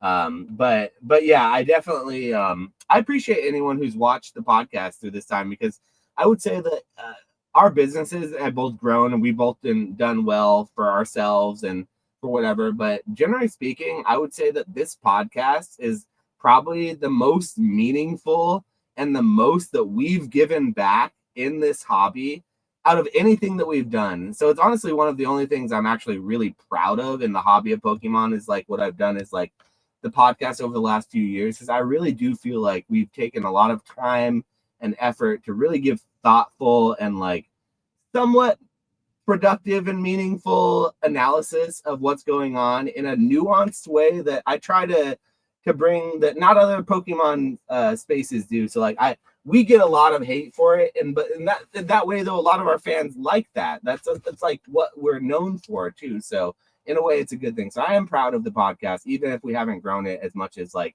someone else who's probably going to start a podcast tomorrow or the next day, and then it'll be over by the end of the year, but they'll have 10,000 subscribers. I'm so proud of what we did for sure. Yeah, it's I mean, I hope people have gotten value out of it and like help and stuff like that. And yeah, it's I don't know. Like it's I like definitely like want to help people, and definitely want people to get, you know, some sort of, but like it's like what your goals are. And like if your content or if your goal is to like build a business and grow and like make money here, like that's, I don't know, like I feel like that's like definitely like what we provide or like help people out with. So like you know, just there's so much other content for people that like want to collect or like do whatever, you know, like it's just, that's never been. Yeah, I wonder like, what our content is even geared towards. Like what level of like what consumer are we even targeting? Like it's not the crazy hype beast, and it's certainly I think it's like probably like flippers, like people that like want to flip and make money and stuff like that, and also people that just want to like see us argue about like, you know, whether the market's like bullish or bearish or whatever. But like, yeah, it's about like that, at least for me, like that's what's interesting to me, is like making money, like making money, building a business. Like I don't care about like, oh, well, I don't like the Charmander on the new Charizard card because it has text. Like, I don't give a shit about that. Like, that is not moving the needle on business at all. Like, I could not care less. I could not care less. Like, it's like, to me, like, every year having like light bulbs click, and it's like, oh, like that's a new business model, or like this is a new possibility, or like this person's really good at this, maybe I could work with them and then we could like do something together. Like that, like scheming and coming up with like new ideas and stuff like that, that is so much more interesting to me than like the day-to-day zeitgeist arguing drama, whatever stuff. Like I don't care about that. Like it doesn't move the needle, and it's draining. It's like draining to see people have like the same conversations that, but again, like everybody is at a different stage. So for some people, information that we've heard 20,000 times is brand new. And so they need to hear that information. Like they need to hear like, here's what kind of stuff you send to CGC. Here's what kind of stuff you send to PSA and why. Here's why you don't buy this. Here's why you do buy that. Like people still need to hear that, even though for us, like we've maybe heard it a bazillion times, you know? So like there's always, and there are a lot of channels and a lot of people that provide that like base level or entry level stuff. And that kind of stuff is probably more evergreen because there's always going to be people that need like that entry, like that they need that baseline to sort of then navigate from there. Like they need somebody to be there to tell them like, hey, like here's the set that's like priced best, or like here's some cards that are cheap, or you know, like that needs to exist or whatever. It's just not maybe the stuff that like I'm as super interested in. I think that there are so many people that know so much more about Pokemon than me. You know what I mean? But like past a certain point, the knowledge about like actual Pokemon doesn't really matter. Like it doesn't move the needle business wise. And so like I just personally care more about like the business side of it and how to move like that forward. And you past a certain point, it's like really diminishing returns, I think, with like Pokemon like knowledge specifically. Like it really doesn't matter past a certain point, and you can get too in your head. Part of the reason that Rudy is the best investor in Pokemon is because he does not care about Pokemon. That's why he's the best investor. He has zero emotional, and if you look, he's performed better with Pokemon than he has with Magic, because a lot of the Magic stuff that he really loves, like the vintage stuff, has done nothing. And he's been buying it because he likes it and he really believes in it. But the stuff he's been crushed, and ultimately he's going to win anyways, because at some point vintage Magic's probably going to rip too, and he's going to become a gajillionaire off of that too. So it doesn't even matter. But like at least in the short term, over the past 5 years, he's crushed it on Pokemon, just buying literally like everything in Pokemon, not caring what people say. Like you do so much better financially in this, the less you care. The more you care, the more you get in your own way. The more you have opinions about stuff and like you think that like sentiment matters and all, the more you think about that, the more like if you're using sentiment, like you're not like you've lost the plot. Like you're not, you know what I mean? Like the less you actually care about it, like the better you're gonna do. And it's the same thing in the stock market, right? Like people that sit and tinker with their portfolio, or like, you know, try to like pick stocks always and don't have any, you know, allocation to an index or whatever, like generally like they're not going to do as good as just like the person that buys into an index or whatever and sits on it over time, right? Like it's the same exact thing. Like the more you try to like get cute with it, the more you try to outsmart it, you're not going to do great at it, I think. So I don't know. That being said, a lot of yap. We should probably end it there. But yeah, if you watched this whole stream and you want to comment something in the comment section to show us you did, we appreciate it. Why don't you comment? Let's see. What are we gonna say? What's the comment gonna be this time for people who watched the whole thing? What are we saying? Oh, there's gnocchi at Costco. I forgot to tell you that. We didn't do our intro section. If you haven't had the gnocchi at Costco, you need to try it. It's really good. So okay, the comment is gnocchi at Costco. Gnocchi at Costco is what you have to comment. Or just gnocchi. If you can even spell just gnocchi. Yeah, we'll know if you put that, because that was just too perfect timing. Bro, I won't eat store-bought or a pre-made gnocchi. I will not touch a pre-made gnocchi. I will make it myself. I thought that too, but it's actually pretty good. Like I get it. Like you're bougie and stuff like that. And too chewy, and they have a weird texture. I need my gnocchi to be pillowy, like so pillowy, but then with a crisp outside, because it's gotta have that sear on it, and it needs to have those variety of textures that I just can't. gnocchi is so easy to make that like I wouldn't. It's just like no. I'm not gonna buy what. What are you trying to All do right. here? Well, You not trying all of us are to as like personality bougie at as. the end of a stream telling me to buy store bought gnocchi? I'm crashing out about this. Well, you can't. Don't treat me this way, Nick. All right. Well, never mind then. Don't buy the gnocchi. Don't Okay. buy the gnocchi. It's pretty good. It's pretty good. If But you like, don't know how to make gnocchi, go on YouTube and find the quickest, easiest YouTube tutorial you've ever seen about making gnocchi. And do not be in the least intimidated by it. It is so easy. And once you make your first batch of homemade gnocchi, you will never buy another batch of like store made again because it's so much better and so much different. Like, and it's so easy too. So just go and do that if you really want to impress me. Send me a picture of your homemade gnocchi. All right. All right.